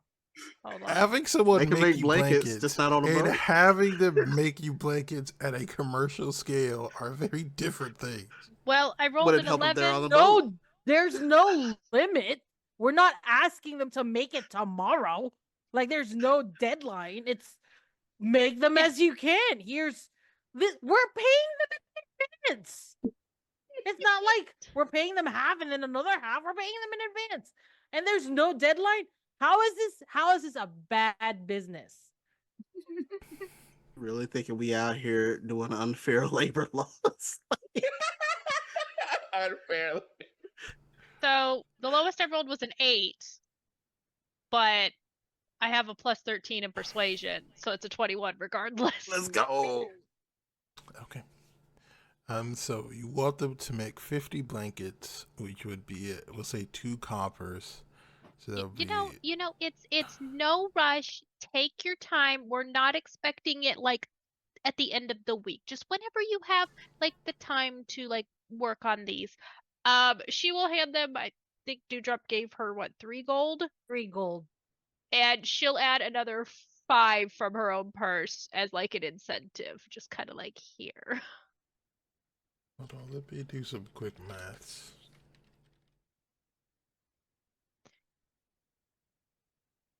That would be, so 100 copper is 10 silver, which is 1 gold. So it'll cost you 1. Yeah, it costs you 1 gold. 1 gold. Well, she's gonna give 8 gold with no expectations for change, just because she knows it's a big order. That's how you treat people around here. Yeah. We're very kind with our workers, except for the ones who can only do stuff on the boat. This could be you, but you don't cook when you off the boat. Yeah. We pay you less if you can only do stuff on the boat. Okay. It's crazy This how that could have works. been you. That's Mr. Layla, Chef. as you are doing this, you quickly come across a bit of an issue. You're able to pay the person to make you the like, it's just fine, but they don't have the materials for 50 blankets just on them, so you will need to either take it from the supplies that the Draconic Empire left for food and other needs, or you would need to supply them with more at a later date. For now, they have enough to make you 15 blankets, which will say, roll me a d100 to see how long it'll take. Oh, the one dice I don't have out. You know what? We're I abusing made that. everyone else roll d100s today. I got it. I got it. It's 24. I didn't Alright, roll a so- D100. Almost half of you have rolled d100s actually. To be more accurate. So it'll take you about 2 weeks to get all of them done, and to get the first 15 done, and then from there you will need to supply proper materials. She will see if somebody can go to the mainland to get materials, because she's like, I don't really want to break into the stuff that the Draconic Empire gave us. I need a shopping Agreed. list. All right, so while Layla is going back and forth and taking care of business, Aspen, Reagan, and Dewdrop, what are the 3 of you doing? Dewdrop is just sort of like walking around trying to imagine a newer, bigger, nameless god church, and is just looking around, just measuring what an attached gift shop would look like. Yeah, that's what I'm hanging out by my church. I mean, not my church, our church. The nameless one's church, and it's just finally fruits of our labor. We're gonna come up. We're gonna come up. That's what I've been doing. We have started from the bottom. Yep. Eventually we will be higher, but we did start from the bottom. Reagan's gonna report to Lady Pila. You know how he be. That's where his priority is. Okay. And Aspen? I think Aspen is actually, because Aspen has a Cynic Stone that was with Aileen as well. I think so. He's going to just check up on her, see how she's doing. You do not get a reply. Aileen, are you there? You busy or what's going on? No response. Where was the last time? What was the last place she told me she was heading to? You last spoke to her about 6 months ago, and she said that she had been tasked with hunting down a supposed Dracolich. Where was this Dracolich supposed to be located at? She didn't say. She didn't say any place. I mean, like, wow, I wouldn't even know where to start. Who was the person? Did she say who was the one who tasked her? You know that she is an official officer of the Empire, though her role is more closer to that of like an adventurers guild person. Officially, you know that it's her role is more it's officially like an independent knight, tasked with just kind of going around doing things that are in the favor of the government. You know, above board, she's kind of like the Dora Milaje. She just kind of goes and she has authority wherever she goes because she's, you know, independent. But officially, she's acting in the good of the Empire and helping people with problems. I think at that point, yeah, Aspen would head over to Etty again because Etty is the main point of contact he has with it. So we'll probably head back up there. Okay. Then we will start with Reagan and Pila. So, Reagan, you find the young demigoddess sitting in her quarters. She is in her full realized state, so to speak. Her half infernal, half divinity on full display, and she is sitting there. And you notice she is kind of fiddling with one of her nails on her more divine side. These kind of very well manicured golden fingers. And she sees you. Reagan, hello. I hope you are well. As well as ever, my lady. We had a wonderful sermon. But you wish to see me? Yes, I had not wanted to bother you and your companions, but I fear it is important. I have been having a strange dream. Dream of a sword impaled in a golden mountain surrounded by gold chains. I could I'm sorry. Can you say that one more time? A golden mountain with a sword surrounded by golden chains. I can feel myself being called to it, drawn, but I don't really understand what it is or what it's there for. I'm not sure even where it is, really. Reagan's definitely checking the memory bank for any religious significance, if this is considered a holy weapon or something like that. Are you trying? Do you want to know about the sword or the mountain? Mountain's the better bet. Make me a religion check. Oh boy. I was the president. I pay my mama's rent. Free my homies and them. Master, take the chains off me. I'ma use a luck point for that.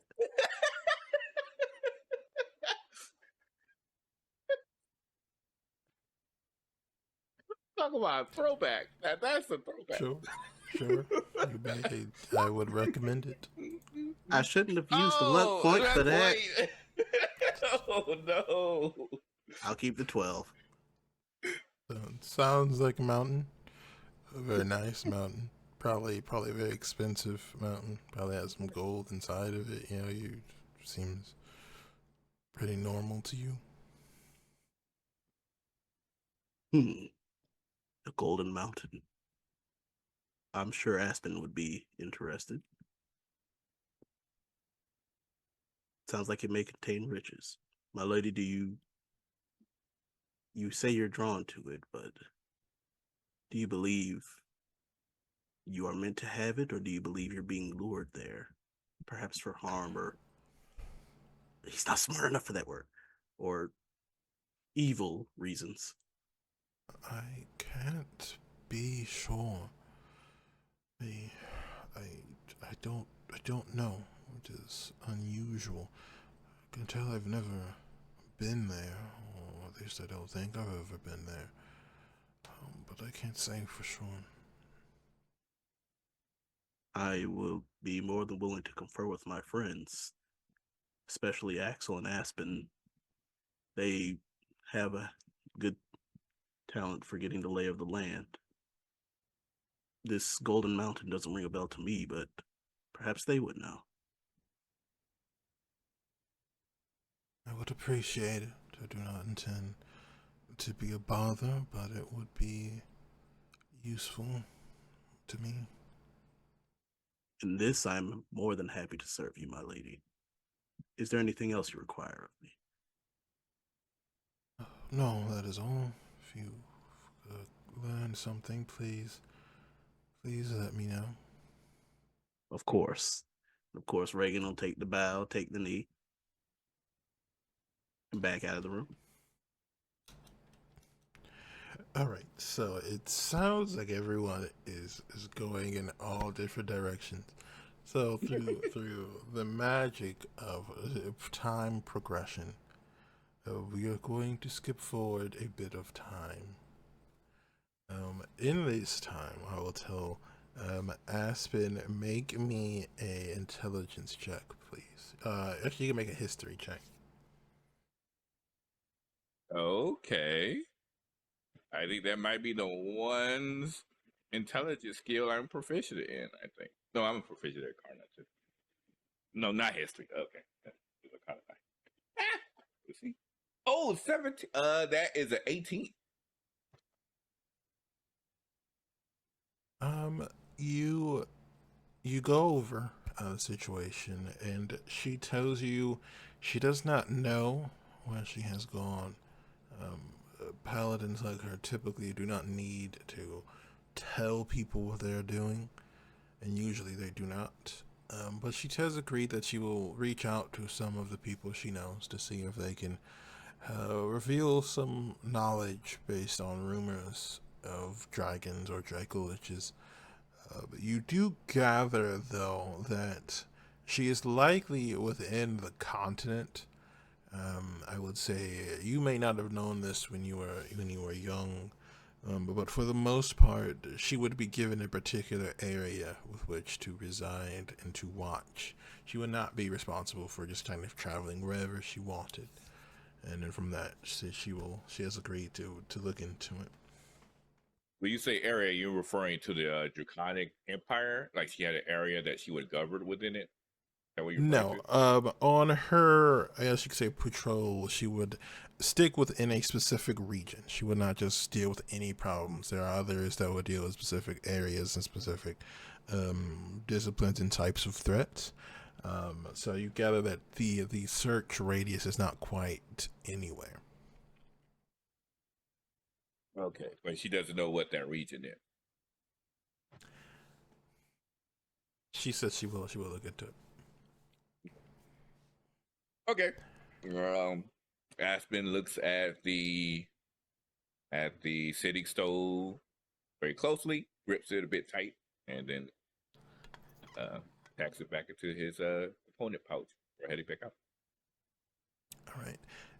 Axel, when you arrive with the lion bear monster, do you have the hunters leave it, or do you have them?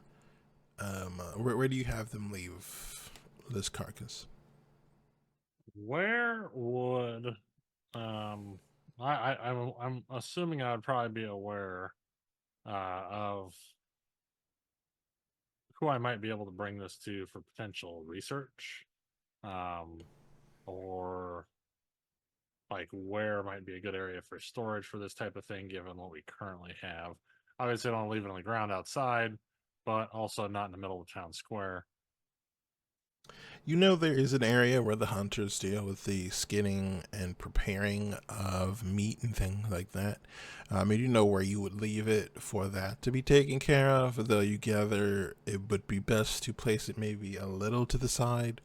Maybe leave a note so no one begins, dealing with this without proper preparations.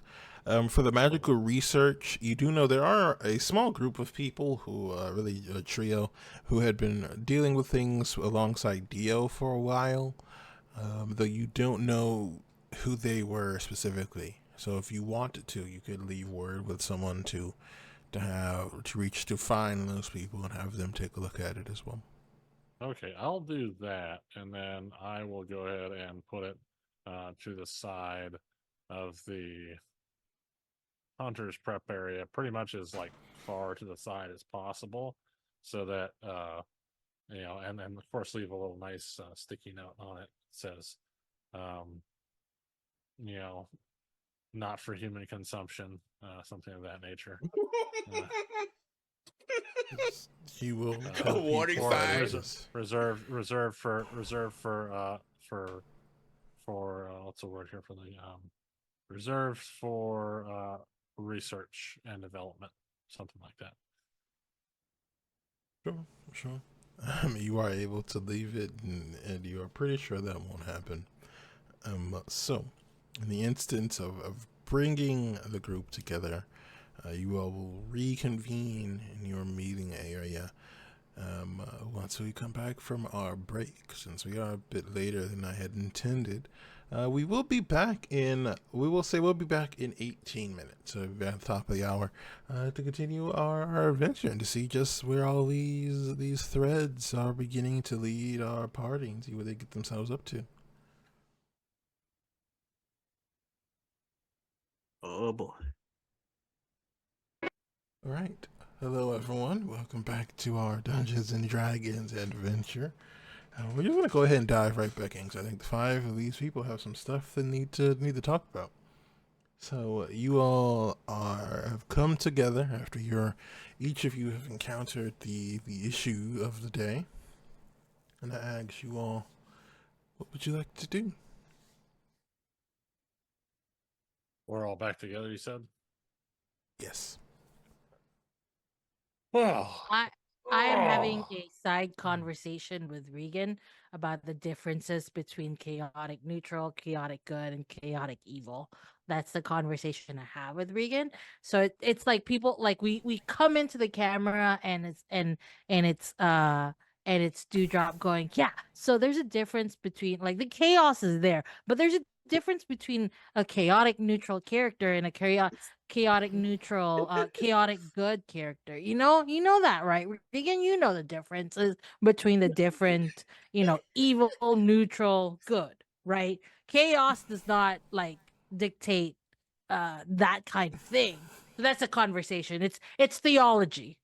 I don't know about that, but I do understand the differences, Dewdrop. Perfect. I'm glad you understand. Hopefully, everyone who's listening understands the nuances of what it means to be neutral, good, and evil.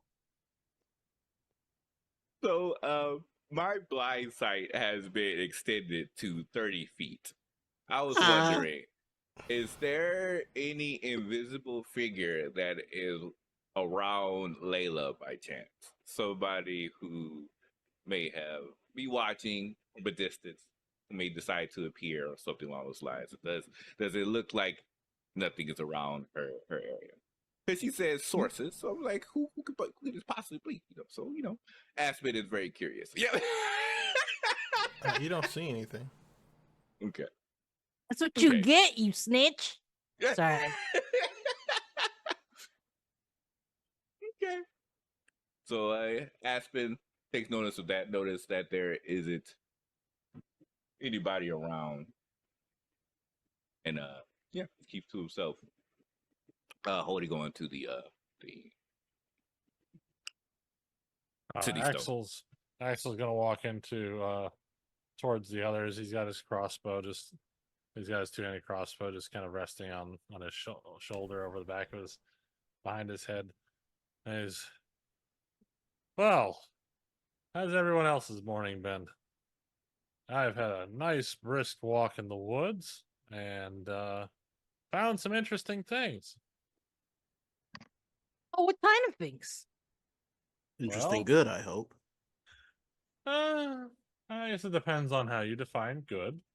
Demons. We have a lot of discussions Summon about sword. defining of good and neutral and evil. That do you want to get into the topic of like that discussion? Or do you want to tell your story, I guess? Anyway,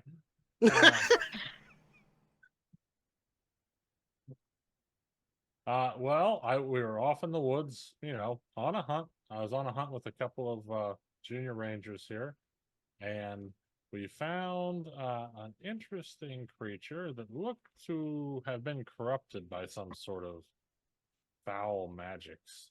I actually brought it back with us. It's not moving so much anymore, Reagan, so you don't have to worry. Divide sets. There's how far does your divine sense go? Let me see. I think the range is pretty decent. Let me. Oh boy, to the character sheet I go. Either 30 or 60, I think. Scott, 60 feet. There is no evil, done nothing that would notify you from your divine sense in this area. Okay, so Axel did bring this with him to us, or at least some of it. He did. I believe Axel did not bring it into the building. Okay. Well, still, divine sense would be up because it's Reagan. Where's the demon? Axel. Where's Well, the I don't demon? know too much about demons, but I left the creature's body in the skinning area. There's a little note, to warn people off of trying to, fillet it for later. Wouldn't want that to get mixed up with the other animal meats. But yeah, I mean, if you'd like to Okay, go our look chef at it. who is not on a boat is at home, so he's not gonna be cooking tonight. Don't worry about it. Well, he might not, but any other, random people might, That's you true. know, yeah. So, Can you take so us to this creature so we could take a look at it? sure, yeah. Follow me. Axel turns around, crossbow still over his shoulder, and casually leaves the area, walking toward the I guess butchering area. And do we still see like the black veins going through it, even though it's dead? Oh, we already got there? Okay. There's If there's nothing you wish to say, in the meantime, we will. Reagan will be talking about the dream Lady Pila had on the way there. Oh, okay. He'd just be, by the way, guys, I spoke with Lady Pila. She had a dream about a golden mountain with a golden sword and golden chains, and she believes she's drawn to it. Does that sound familiar to either of you? Or any of you, for that matter? Yeah. Does that sound familiar to us? Yeah. Should I roll a thing? My draconic senses is tingling when you talk about a mountain of gold. I was like, what? Dragon Horde? Come on. I was For the Horde. Why are you for the Horde? Anyone who wishes may make a religion check. A religion check? I made mine. I'll abstain. I won't cheat the system. Let me see if I even have. That's a the dirty props 20. for that. Sheesh. A whole whopping 12. I am untrained in religion, but I can make a roll and see if it rings a bell. Actually, no, just 19. Or I was do I looking have at to the be? wrong team. Do I have to Hold be up. trained to be able to roll for it? Wait a You can roll. minute. As long as you haven't already made this roll, you can make it. Okay. Y'all got +5s. Don't forget that. Oh, So I got a 14. not for No, a this check, is a right? check, It's only not for a yeah, save. not saving. Yeah, but I could give myself guidance. Hold I on. think. I don't think I know there's you. one for saves. And then No, I don't have guidance. I don't have guidance. I don't have guidance. This one does not have it. Sadly, I thought I had guidance. Okay, so it would be 17 for me. Unless it's wait. So, I believe only Aspen and Dewdrop got above a 15. You don't get it at first, as you kind of imagine thought I it had it. very literally. But as you're kind of nearing the end of your walk, it occurs to you that golden may not be as literal as Reagan described, and you realize it kind of meets the description of Mount Celestia, the home of the gods, including Aldos and his pantheon. It is I would say, with a 19, a Dewdrop would be aware that it is both a physical mountain as well as a plane of existence. That is said to be almost the centerpiece of goodness and law. Oh, sort of like Mount Olympus in this world, correct? Or it's a physical place Yes. and a plane. Got it. Yes. That sounds familiar to me, and I do share that with the rest of the group. That's what I'm thinking it means. So she's being drawn to it. She wants to go there, but I wouldn't know about plane. Would I know about plane shifting? Roll an Arcana check. Okay. That I am proficient. Oh, that is nice. A 22. Yes, you are familiar with the ability to walk across planes or between planes. You know that it is something that dragons of the Great Worm stage are capable of doing, though you don't quite know how they do. You know, it's a very high level bit of magic that requires you to have something that connects you to the place you want to go. So if she's interested, there are abilities, though they are of a very high level, that allows you to be able to access that particular plane. I do not have that skill set. Does any of you have the ability to be able to cross the threshold into a different realm? Only in my dreams, friend. Look like a I wizard. mean, I was able to do it in the past. I don't know if I could do it now. And I think my past is more of like me being sucked out and placed here. So I got sucked and placed. That's the best way I can describe it. I see. had some other words to use, but I don't think it is appropriate for this channel. As she looks towards the camera, Deadpool style. I don't see any water anywhere. Aspen will look towards Layla. What about you, Layla? Do you, by chance, have the ability to access different planes? Aspen, Mm-hmm. do I look like I can travel the planes? Yes, could be. I can No write one- you a song You about could do a traveling the lot- plans. You could do a lot. You could I do mean, a lot in more my than writing a back song. in Minnesota, when I lived in Minnesota, there were different kinds of planes, but I think they just referred it to flying machines. Really, I don't. So I traveled a lot on those. Machine. Yes, it is a metallic sort of thing.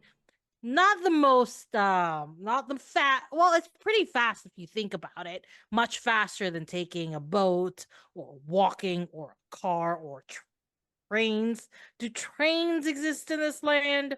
They exist in Minnesota, you see. But yes, planes are much faster, but you don't really feel it. So you know. Can I have the rest of you make an intelligence saving throw, please? Oh no! It has begun again. Damn. Dewdrop is an Y'all got isekai. +5 on it. Don't worry. Full blown Oh, thank isekai. God. Yeah. Come on. You said intelligence saving throw? Well, if I have a +5, I'm gonna that use means I another have a luck point on 17. that. Yeah, I'm gonna use So a we look have for a that, we 'cause have that a was we have a +5. I crit this again. We back. What? Oh, I got that 20. Oh, thank That God. 20. I went from a 16, 4 to that 20. 16 plus that 5. 21. Okay. An 8. It's not a crit fail, but I'll take it. If you rolled beneath a 10, you take 3 points of psychic damage. What did has we do? no Okay. idea Hey. what it is that Dewdrop is talking about. This blood starts going down his nose like. See, Must be the work of a demons. hater. We have a hater. But yes, correct. That is Minnesota and all of that. Hmm. Hmm. Well, Soda must have demons. yeah, unless Pila has the ability to be able to cross the rim, there's no way that we currently have the option to be able to travel there, to my knowledge. So unless she has the ability to, may have to wait some time before we could be able to go. Perhaps that may be a skill that one of us may be able to develop in the future as we level. Oh, we'll see. But yeah, at this moment, we don't have the tool set to be able to perform that action. Do you know if she can? I've never asked. Perhaps she could. Perhaps she could.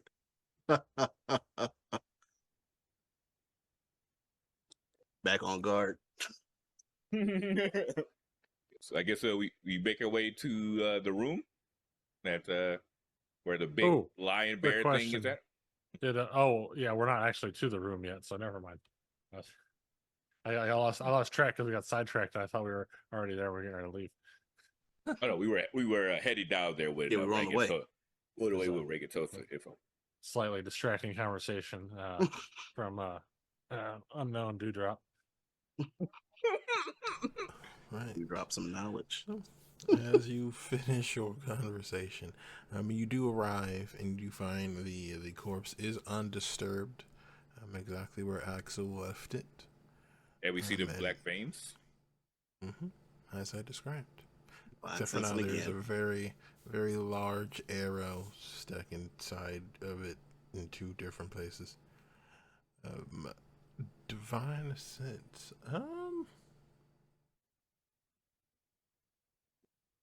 That raises an interesting question. Does divine sense work on a dead thing? It Well, depends. undead specifically, but Well, yeah, I think it depends because I'm not sure in 5th edition, but in older editions, if the creature was like overtaken by a corrupting influence, like say evil magic, then it might probably leave residue of that. Reagan may or may not know exactly why it's emanating evil. Roll me your spellcasting modifier, Reagan, which I believe for you is charisma. it's the riz. Yes, indeed. The reels. So Let's see what you're able to get. 1d20 plus 5. Yes, please. You got it. 13. You could definitely tell there's something wrong with it. It has been corrupted, and you could definitely sense some darker magic at play, though you aren't sure what it is exactly. Well, The fact that it's dead has caused a lot of that magic to kind of bleed off of it. Since Elder then. Sight then. Let's see what kind of magic. Let's get some detail. You School of Magic. Okay. So, with Eldritch Sight, you tap into the gifts provided by your patron, and you can sense there is some corruption, but it is from the same place as the being you've pacted with. It is almost a familiar power, a familiar sensation as you look at it. It is something from the outer realm. You will see Reagan kind of get curious and then slowly lower his guard. It's like me a little, I think. Axel cocks his head. What do Like you mean? how? It's similar to what I use to reach the power that I have at my disposal. but that while I guess I've willingly taken this on, this seems to be corrupted by that same source. I see. Axel, do you know the circumstances? How did you find it? What was it doing? Well, we were in the woods, hunting for beasts, and tracked down this creature, eating, its prey. It was, do I remember what kind of creature it was eating, or was it hard to tell? It was an ape, from what you could say, a Oh, very that's large right. ape. That's right. Yeah. Found him in the woods eating what looked to be a very large ape. Ready to Battle make of some mental note. We got apes. mhm. Battle of predatorial creatures. Interesting. Ree, is Reagan's sword wanting to consume this essence? So far, there has been no reaction. But if you would like to tap into the essence of your pact for more information, you may. Yeah, he would just do it. All right, roll me a charisma saving throw. It'd be like that sometimes.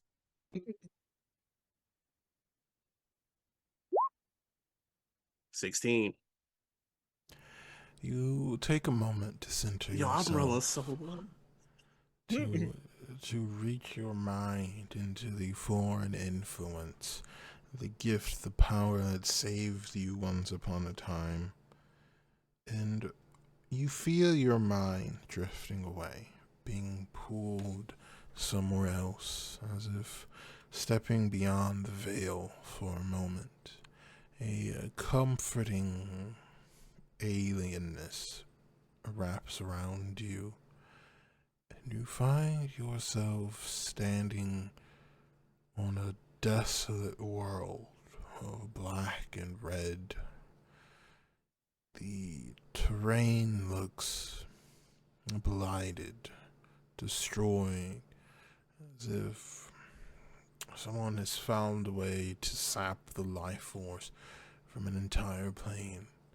And in the distance, you see a great black spire, as if forged from the very metal of the underworld.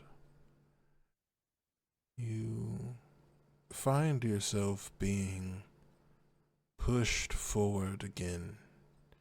You are standing before a gate, destroyed. And as you look upon it, you realize it is not made of metal.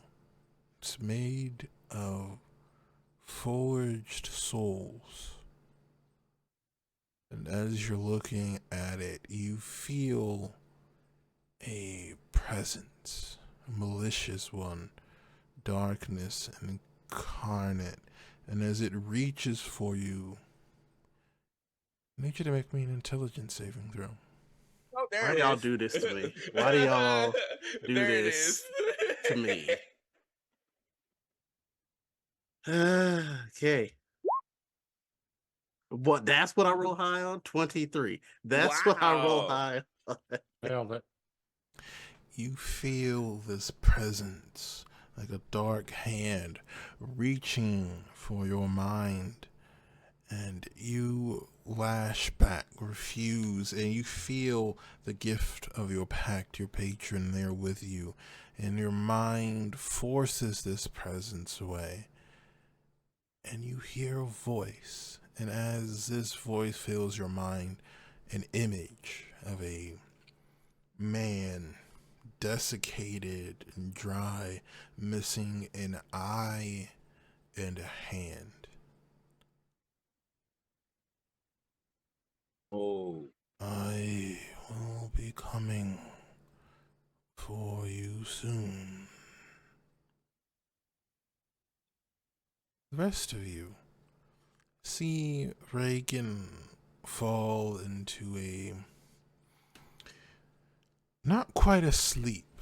His body goes completely still. Even the faint twitches that would be there, the signs of life are gone. And as he stands there, you feel a presence surround him, something that feels utterly alien to the four of you. And after a moment, this presence becomes agitated, and you see what looks like 6 bone tentacles wrap from the blade and around Reagan, almost forming a rib cage of bone. And then Reagan begins to wake up. A I'm gonna sensation. knock on the bone, just like the cage of bone. I'm gonna be like knocking on it. I'm like, Regan, everything all right in there? Am I awake now? You are? Oh. I don't know. Well, are you able to get out of here? I didn't try yet. Try. He swings sword. As you begin to swing, the bones dissolve into a light indigo color, almost ethereal, before fading completely. And you're standing there.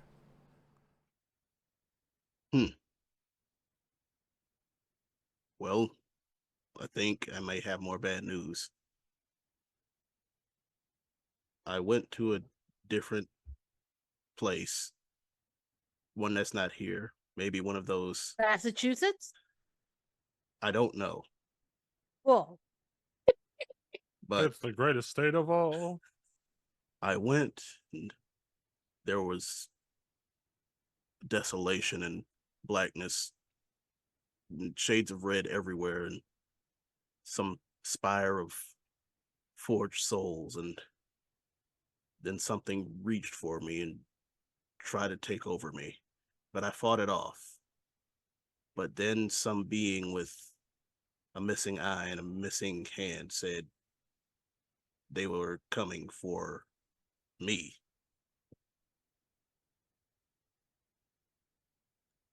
that's not good. Well, whoever that was, we will not let them get you without a fight. Well, I don't want to put everyone in danger. Maybe I should go into You're isolation. you're my partner in creating this church. I will not let anything happen to you. You're part of the 2 important heads of this church.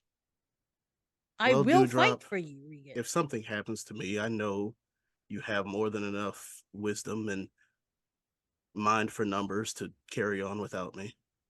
I understand that, but I will not do this without you. But isn't this what you wanted? It's what I wanted, but I thought you wanted this too. What, that you get taken away? That is not what I want. The church. I want us to work together. I do not want you to be taken away.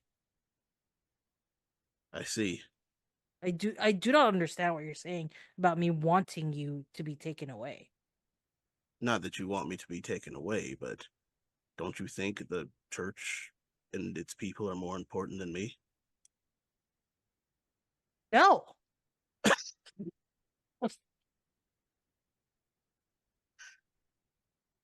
That would definitely confuse Reagan. All his palaces are just what? Straight up anime moment question marks all over the forehead. Dewdrop. If I was the one in danger, I would expect the same thing from you. But it's different.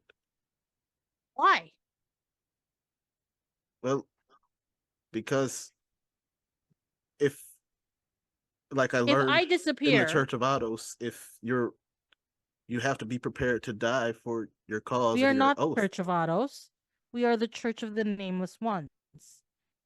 But oath. the Nameless One's oaths are different. But you die for your beliefs. And this is a belief that I would die for, and that is to save you. Oh, Huh. I must think on this. But thank you. You're welcome. Thank you all. I thought I'd gotten a handle on this. Layla, is the source that was giving you information about murder? Could they be referring to this? I mean, it's possible they were cryptic as shit.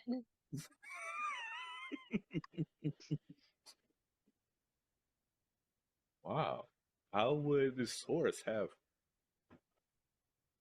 There's clearly some eyes on us that are very peculiar.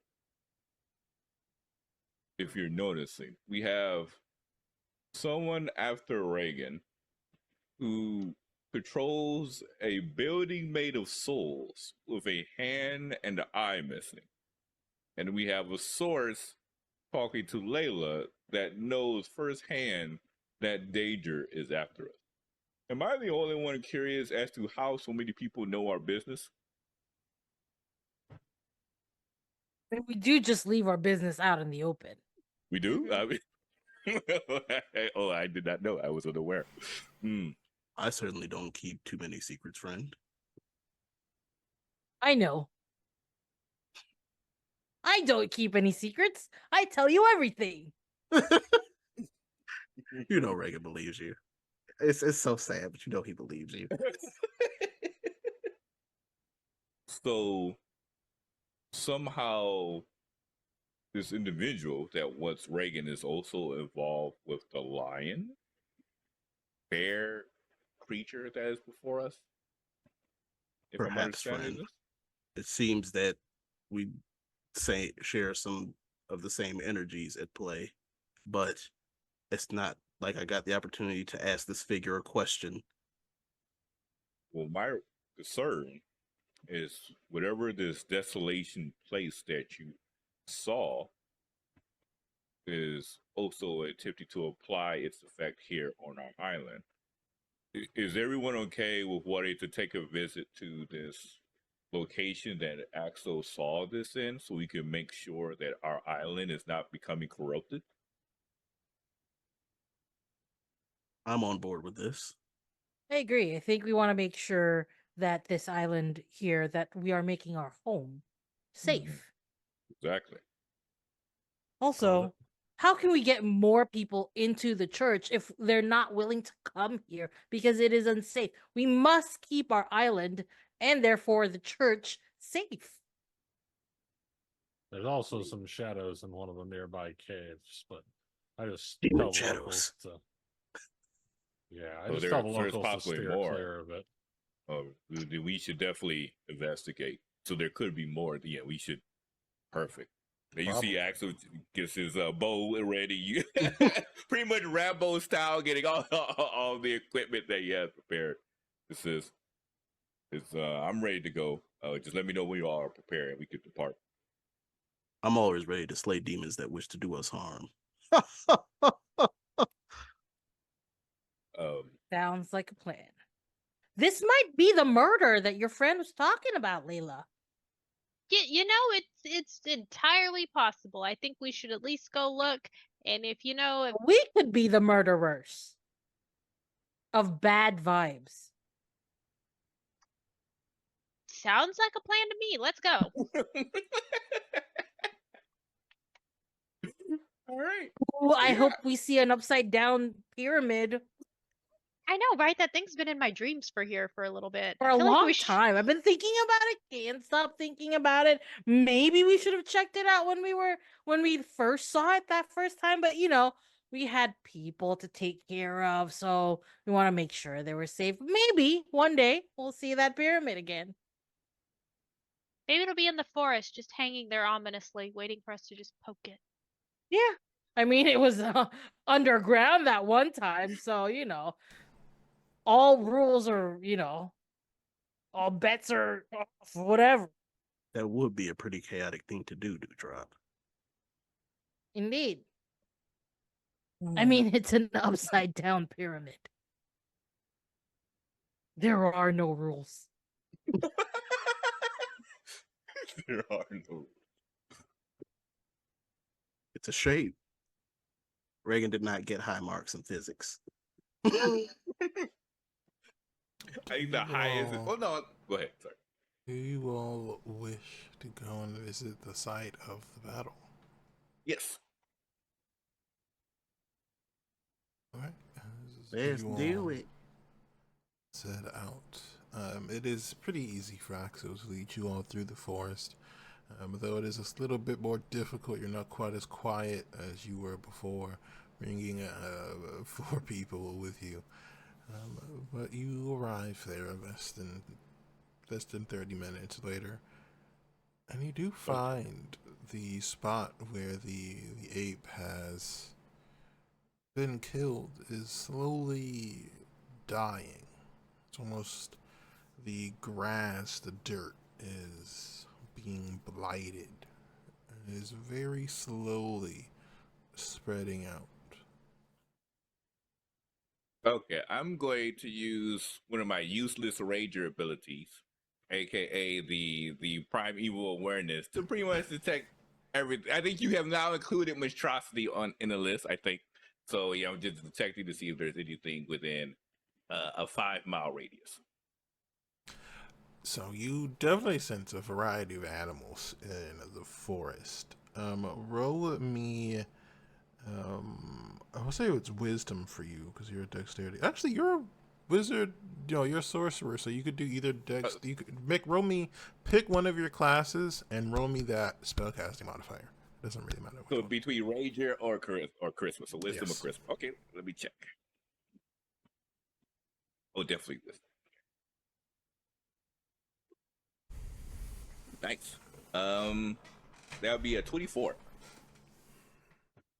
You take a moment to center yourself as your senses spread throughout the forest. You find yourself noticing beasts of all shapes and sizes, and it is a fluctuation of will to sort the things you don't need. But just towards the edge of your vision, you pick up something unnatural. It is an aberration. It is not supposed to be here. And now that you felt it, you can. It's almost as if whatever it is felt you search for it, then left the range of your perception immediately after. Where was the direction? North, south, east, west? North from here. Aspen will look up to the others and say, well, I was able to detect something. And they noticed that I detected them, and they quickly decided to exit the range of my gifts. They're currently north, more than 5 miles away from where we're at. But it's definitely something unnatural, aberration of sorts. That sounds very far away. We can make our way there. Well, if we If need to it's go for a turning run, the animals, if it's corrupting the animals in our land, maybe we should look at it. Exactly. It's up to y'all. I agree. Definitely should see this through to make sure it doesn't permutate any further to our lands. should we notify our neighbors? I agree. We should. We should actually. Do we have any way to contact the Carbuckles? On a in this type of situation, no. You do not have an emergency way of contacting them. You could I have actually taken the spell, teleport through, Wow. and I will use it to go back to town and then come back. Just a quick hey, warning, and then come back. So, is that 2 spell slots or just 1 spell slot? I want to say it's going to be 2 spell slots, one to go and one to come back. But I will double check. Is it?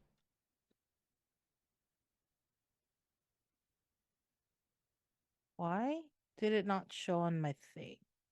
I chose it. Yes, the duration is 1 round, so if you wanted to go there, you could do that with a transport via plants. But if you wanted to come back, you'd have to cast it again. Sure, I'll do that. It's fine. Okay. Trying to find. So, are you looking to go back to the castle, or are you looking to go to where the carbuncles are? Everybody like tell me where to go to just warn the people.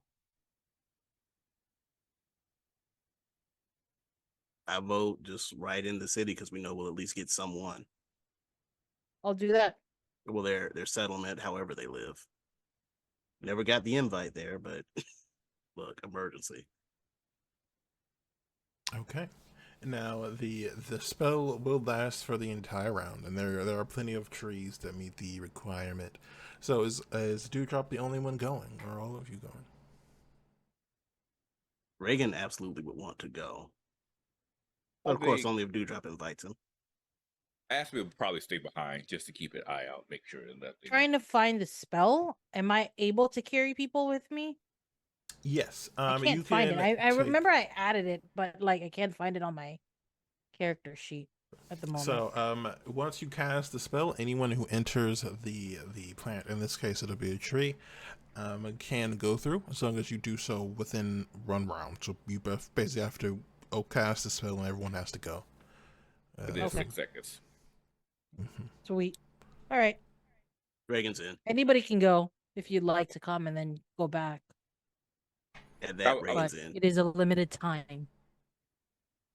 I'll stay behind at the spot just to make sure nothing suspicious arrives while they return. Understood. Okay. All right. As Dewdrop steps up, you place your hand on the bark of a larger, healthier looking tree, and you feel yourself connect to the world as nature does. You see the roots that stretch beneath the world, the roots that connect, that does not care for lines or boundaries. And as you focus, the tree expands into a doorway, and everyone who wants to go may enter. Yippee. I understand it. Everyone except Aspen is going. Layla's gonna stay behind. All right, 3 people. As you step into the tree, you feel yourself start to run.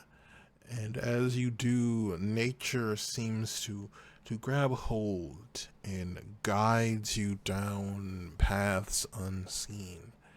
And as you feel the tree, a new tree, begin to expand and open, you find yourselves in a different part of the forest. This one, if what you've used to has been an early spring, this seems to be almost an eternal fall. The trees around you are a beautiful orange and brown color that almost seems to bathe the forest in shadow. As you step forward, a passive sense of unease greets you. You don't feel in danger. You can tell that you are not welcome in this space. Do you do anything? Reagan knows they be stealthy.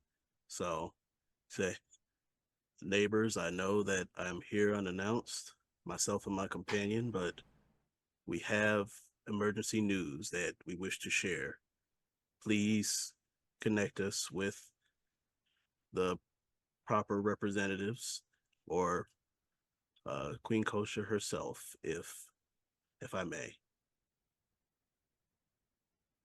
You speak the words, and you don't hear anything. You don't see anything.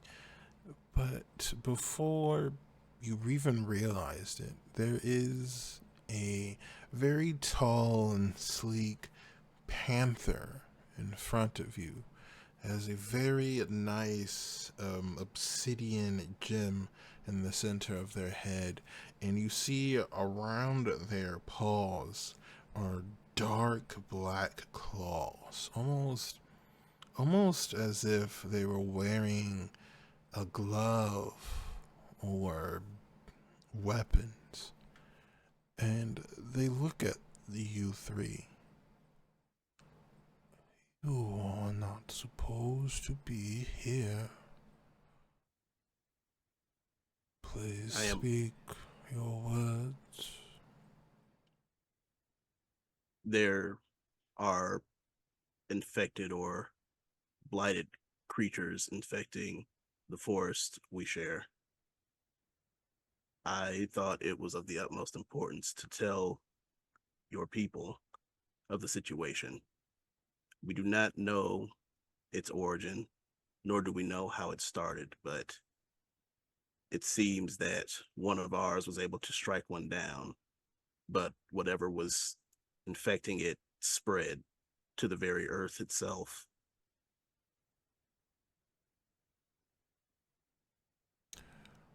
Your words are concerning. Barry. Do you bring proof?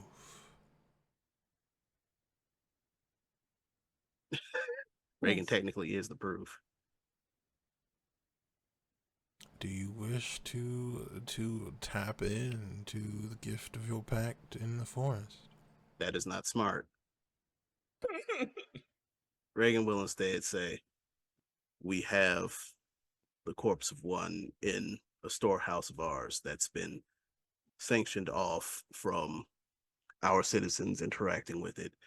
If you wish to see the proof, as I've always stated, you are welcome to visit with us and always welcome to visit our lands. So if you wish to see the proof, you're more than welcome to see it there.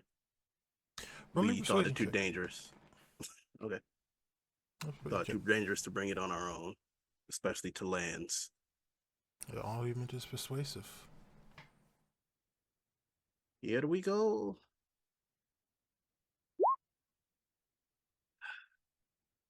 I'm gonna spend a luck point on that. My last one.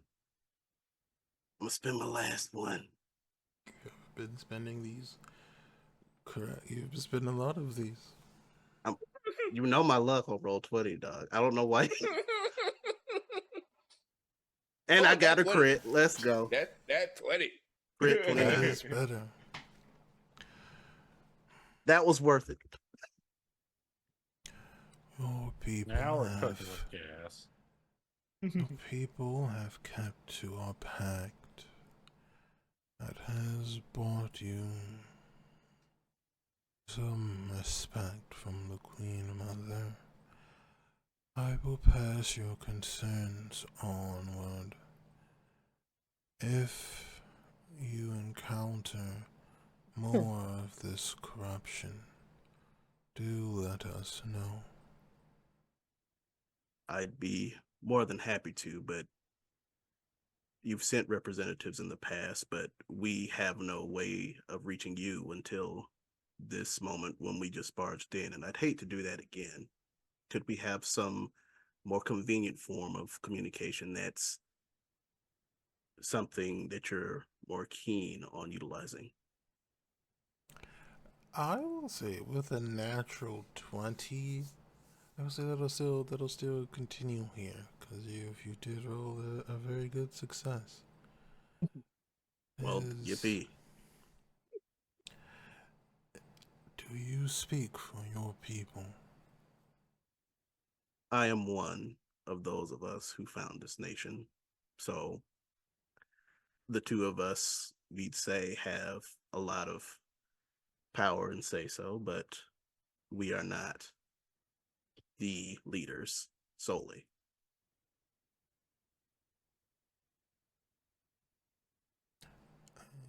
Look from the three of you for a long moment, and you can see the trees, the leaves falling around you.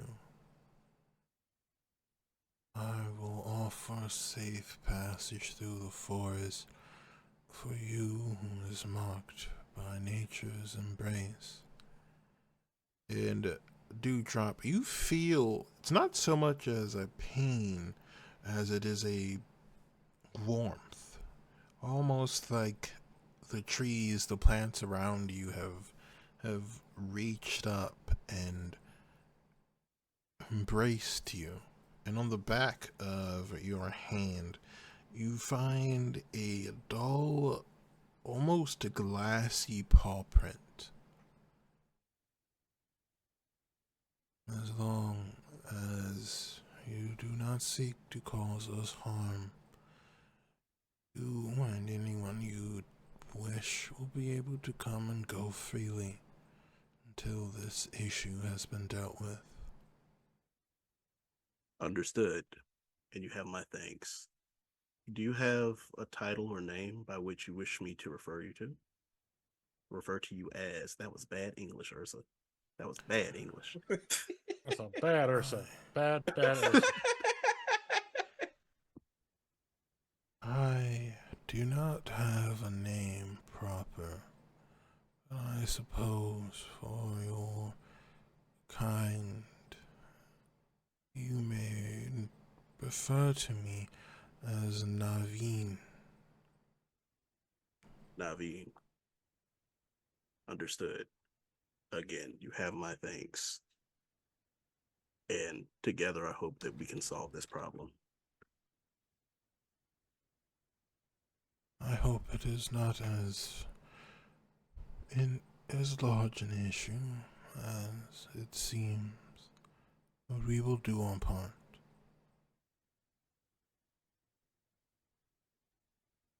And Reagan will see this as business concluded.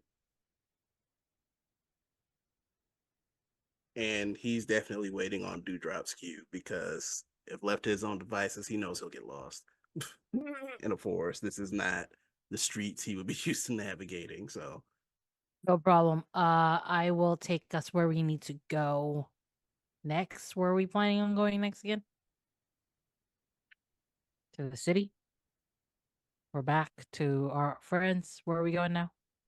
while Reagan was, and Ursa was assuming back to the friends. Sure, let's go back to the friends then. Gotta let them know that there was success. Sweet.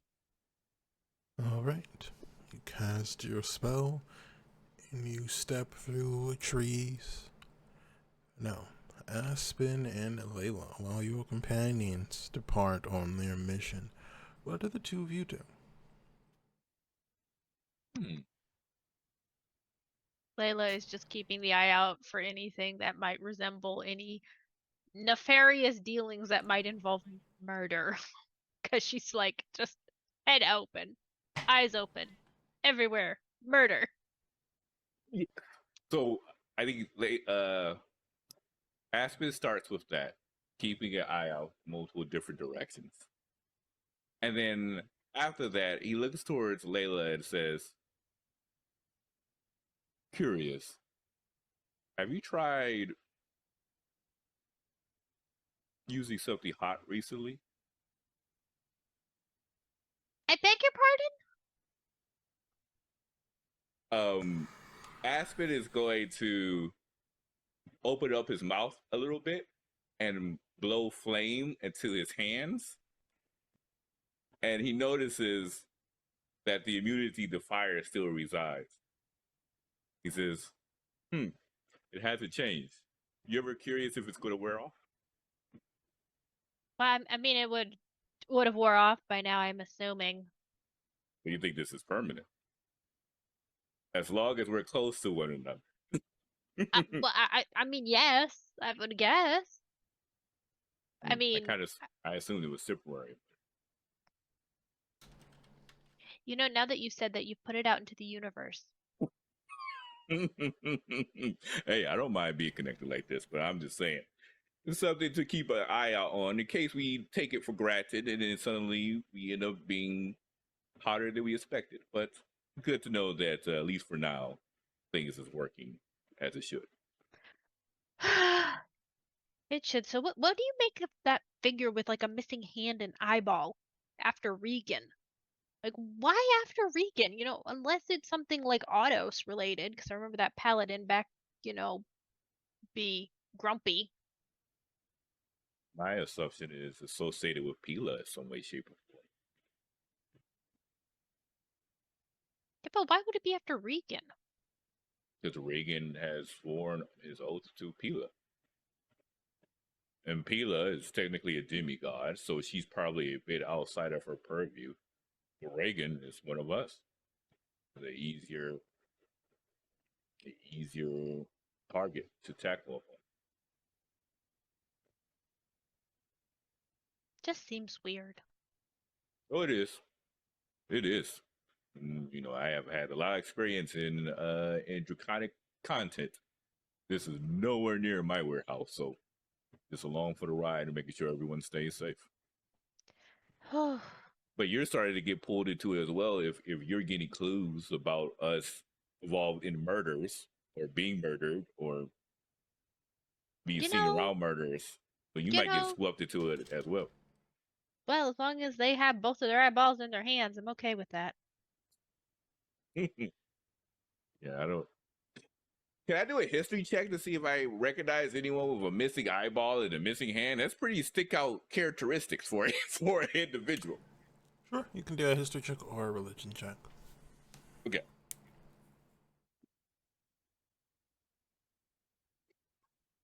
Wow. That was the last one I was expecting this on. That was that 20. Nice. So you know that 20. It's old Greg. Or a 21. You have heard rumors, tales of a being who was once human, a being who sought to avoid death, to become more, to ascend, to destroy. Heard his name mentioned once or twice. You've heard he was once called the Master of the Spider Throne, Whispered One, and the Lord of the Hand and Eye. Because he only has one of each. Boom! Got him. I'm sorry. This is why Ree hates me. Because I yeah. With a natural 20, I will say you've once heard that he attempted to ascend as a true divinity, but was stopped by someone. That he was betrayed, and that betrayal in that moment, he lost his hand. And since then, you've heard rumors of this hand appearing at certain times in history. You aren't sure how many are true. You've heard situations where people have taken his eye in an attempt to gain power, to gain immortality, necromancers, liches, all kinds of things. Allegedly. You've heard more rumors than what you think is likely to be true. So it is very difficult for you to figure out which parts are true and which parts are not. And I feel like a lot of this information when it came through because, as you know, half dragons often also aspire to ascension to become full dragons. So it maybe could be used as a way to be cautious of how we actually enter our transitional stage. Almost like a boogeyman of sorts of like, hey, we understand you want to become a full dragon, but don't do anything possible, otherwise you end up like this dude. So Aspen, thinking about that, looks to Layla and says, "Oh, oh, oh, he's Did you stub interesting." your toe? No, it was interesting how I now recall information of someone kind of like him. As if I share you with this is something you have to keep a secret. Okay. So many of us have dragons. We don't wish to remain have dragons, especially if we are within our draconic lineage. We have a four dragon parent. We also wish to be four dragons. As such, there are ways for us to be able to perform actions of sorts, and reach that next stage of evolution. However, we are warned to not pursue in any manner to reach that decision by the story of an individual who may be affecting Reagan. This individual was a human and sounds like he was attempting to reach godhood and was shut down on his way to reaching that level of divinity. But what does that have to do with Regan? Regan doesn't aspire to divinity. Regan just wants to help all the nameless gods find We don't know names. that. We don't know what Reagan's actual actions or interests is. As you just now became aware that I'm interested in becoming a full dragon. Who knows what Reagan is interested in? Oh, great. Murders and attempted godhood. Needing things. This keeps getting better. I don't know. But the individual who he referred to sounds very similar to essentially the boogeyman story that us have dragons are heard of on our way. So what I'm hearing, Mhm. we get somebody to just bless the entire city. You know someone like that? Nope, but we can find one. I wonder if Pila can do it. Just bless the entire city. Yeah, well, Reagan is Pila's paladin, so you would assume if she could, Reagan wouldn't be affected by what he is at the moment. So it could be possible. Well, no, if he has not reached divinity, and she is divinity, perhaps she's. Who knows? This is again outside my purview. Yeah, no, it doesn't make any sense to me either. What are we gonna do about this blight? Well, wait for them to return and eliminate it. If half God, full God, doesn't matter. They're not touching my city. How many complications? But one solution. Make Aspis smirks at that as they jab their hands into their pockets. The one solution seems to be murder. Yes. Are they still? Am I still around them? They're having this conversation in front of me, right? Oh, I thought you were with. Oh, I'm trying to remember. I couldn't. It's been a while. Yeah, I would have shared all of that if I thought the Axel other was with I would say I believe Axel had left. So Yeah, Okay. that's what. All right. That's fair enough. Axel, Reagan, and Dewdrop have not returned. Layla, No, the carbuncles have kept them. Mm-hmm. Layla, as you mention murder, you feel a warmth spread across your chest in the same spot that the tattoo you received earlier.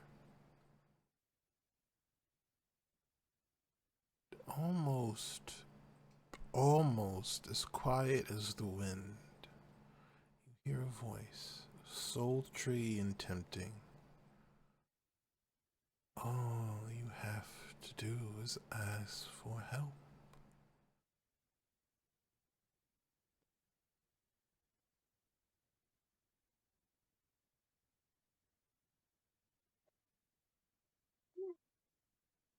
She's gonna slap the dagger that she has on her side. She's just gonna like reach down and slap it. Is something itching you? I thought I felt a bug. Interesting. We are in a forest. Yeah, I don't like Alright. bugs. That's why I don't come into the forest. I'm a city girl. Well, we are mostly surrounded by forests. We won't be able to escape it. That's for sure. You know, when we get invited to the cookout with the carbuncles, there's more forest there. So I'm just saying.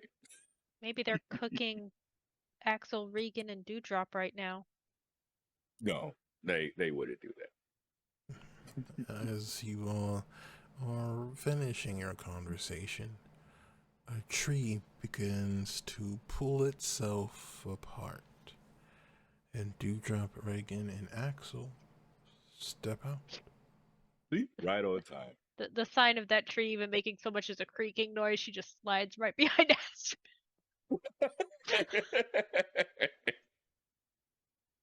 Oh, speaking of the three, we were just talking about you. We're back. Everything all went right? well? You first. It went well, I think. I got a little shiny thing, so I think it went great. Perfect. In that case, let's continue. Make sure we exterminate whatever is to mess up our location. All right. As you all set out to hopefully find the sources of whatever's blighting your land, I think this is going to be a good opportunity for us to end our adventure. That doesn't mean we have to, though. True, but our story has reached its conclusion for the evening. A thank you to my wonderful players here for helping me tell this story, and thank you to the viewers who stuck it out and watched it with us. This was a full 3-hour session, so I think that's a great Appreciate y'all. And thank you to the Demon who here has resubscribed for another month. Yippee! Yes.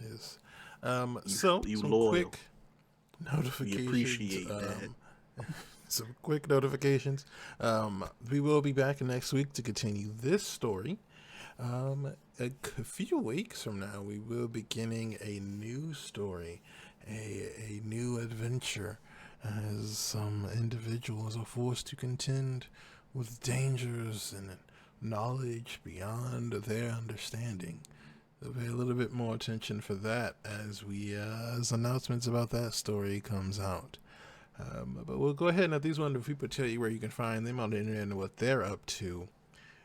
Actually, I'll start with myself because I can be found over on the Mixed Studios YouTube channel and Twitch, where I will be playing, on Friday nights, I get to play a Giovanni vampire who gets to do necromancy and try to keep his coterie together and being good people. This Saturday, I get to play a very tired author who's really does not need to be involved in any of the esoteric business that he's in back in the late 1800s. No, I wouldn't be hanging out with these people in London if it was me. But if you want to know more about that, definitely go ahead and check that out over there as well. And then let's go ahead. We'll start with Glyza. What are you up to? Hey, I am Glyza. My pronouns are they, he, she, if you're nasty. I do a lot of things on the internet. You can find all the stuff I do by just checking out at Classical Glyza everywhere. And that's on Twitch, TikTok, Blue Sky. If you have found an at Classical Glyza, guess what? You found me. I am the guide for the longest running Monster Care Squad actual play called From the Library. That's usually on Thursdays on my channel at Classical Glyza on Twitch. Other than that, I'm on a lot of different channels. If you find me on another channel, hey, you found me. Happy, whatever. But I'm always here, and I always enjoy playing games with multiple people. So just ask me to join you. And if I'm free, I will almost always say yes. That's it for me. All right, well said. Next up, Sir Monolith. Yeah, I'm at Sir Monolith here. You pretty much just find me on Ree's channel. I'm not too active on my socials at the moment. Maybe in the future when I have a reason to be. But yeah, I'll just be seeing what Axel's up to do, getting up to, and keep an eye out on Ree's channel for any new interesting games that he may be cooking up. He's always got something. All right, next up, Kira. Hi, I'm Kira858. As always, it's an absolute blast. Aspen is always one of my favorite boys I get to play with. So with that, you can find me on YouTube at the Cookout TTRPGs, where you find a wide variety of TTRPG goodness. We actually have a few campaigns that will be coming out in the near future, primarily exclusively on YouTube. So definitely keep an eye out. That'll actually be coming out within the next couple of months. But of course, one of the big things that I'm working on is I have my own comic book company called Snowstorm Comics, where we released our first comic book called Rise of the Nephilim. You could be able to find it at our website at snowstormcomics.com. The second issue should be coming out relatively soon as well. And the big news, of course, is if you're going to New York Comic Con, we're going to be there. So make sure to check us out. We may have a special partner with us if you like math rocks. But you know, again, we'll more information will be revealed as in later time. So more to come. All right, next up, Ursuringer. Hello. 'Tis I, once again, Ursuringer. I got my hands in too many pots, but I am going to finish a lot of these projects that I have started and that are still in progress. You can keep an eye on me on the YouTubes when I will post music once again one of these days. And if you find me on Twitch, if you find me on someone else's YouTube channel, there I is, there I be. And I'm gonna try to stay alive and live through my birthday. Hopefully I don't pass out or something, but that's me. All right, last but certainly not least, Ari.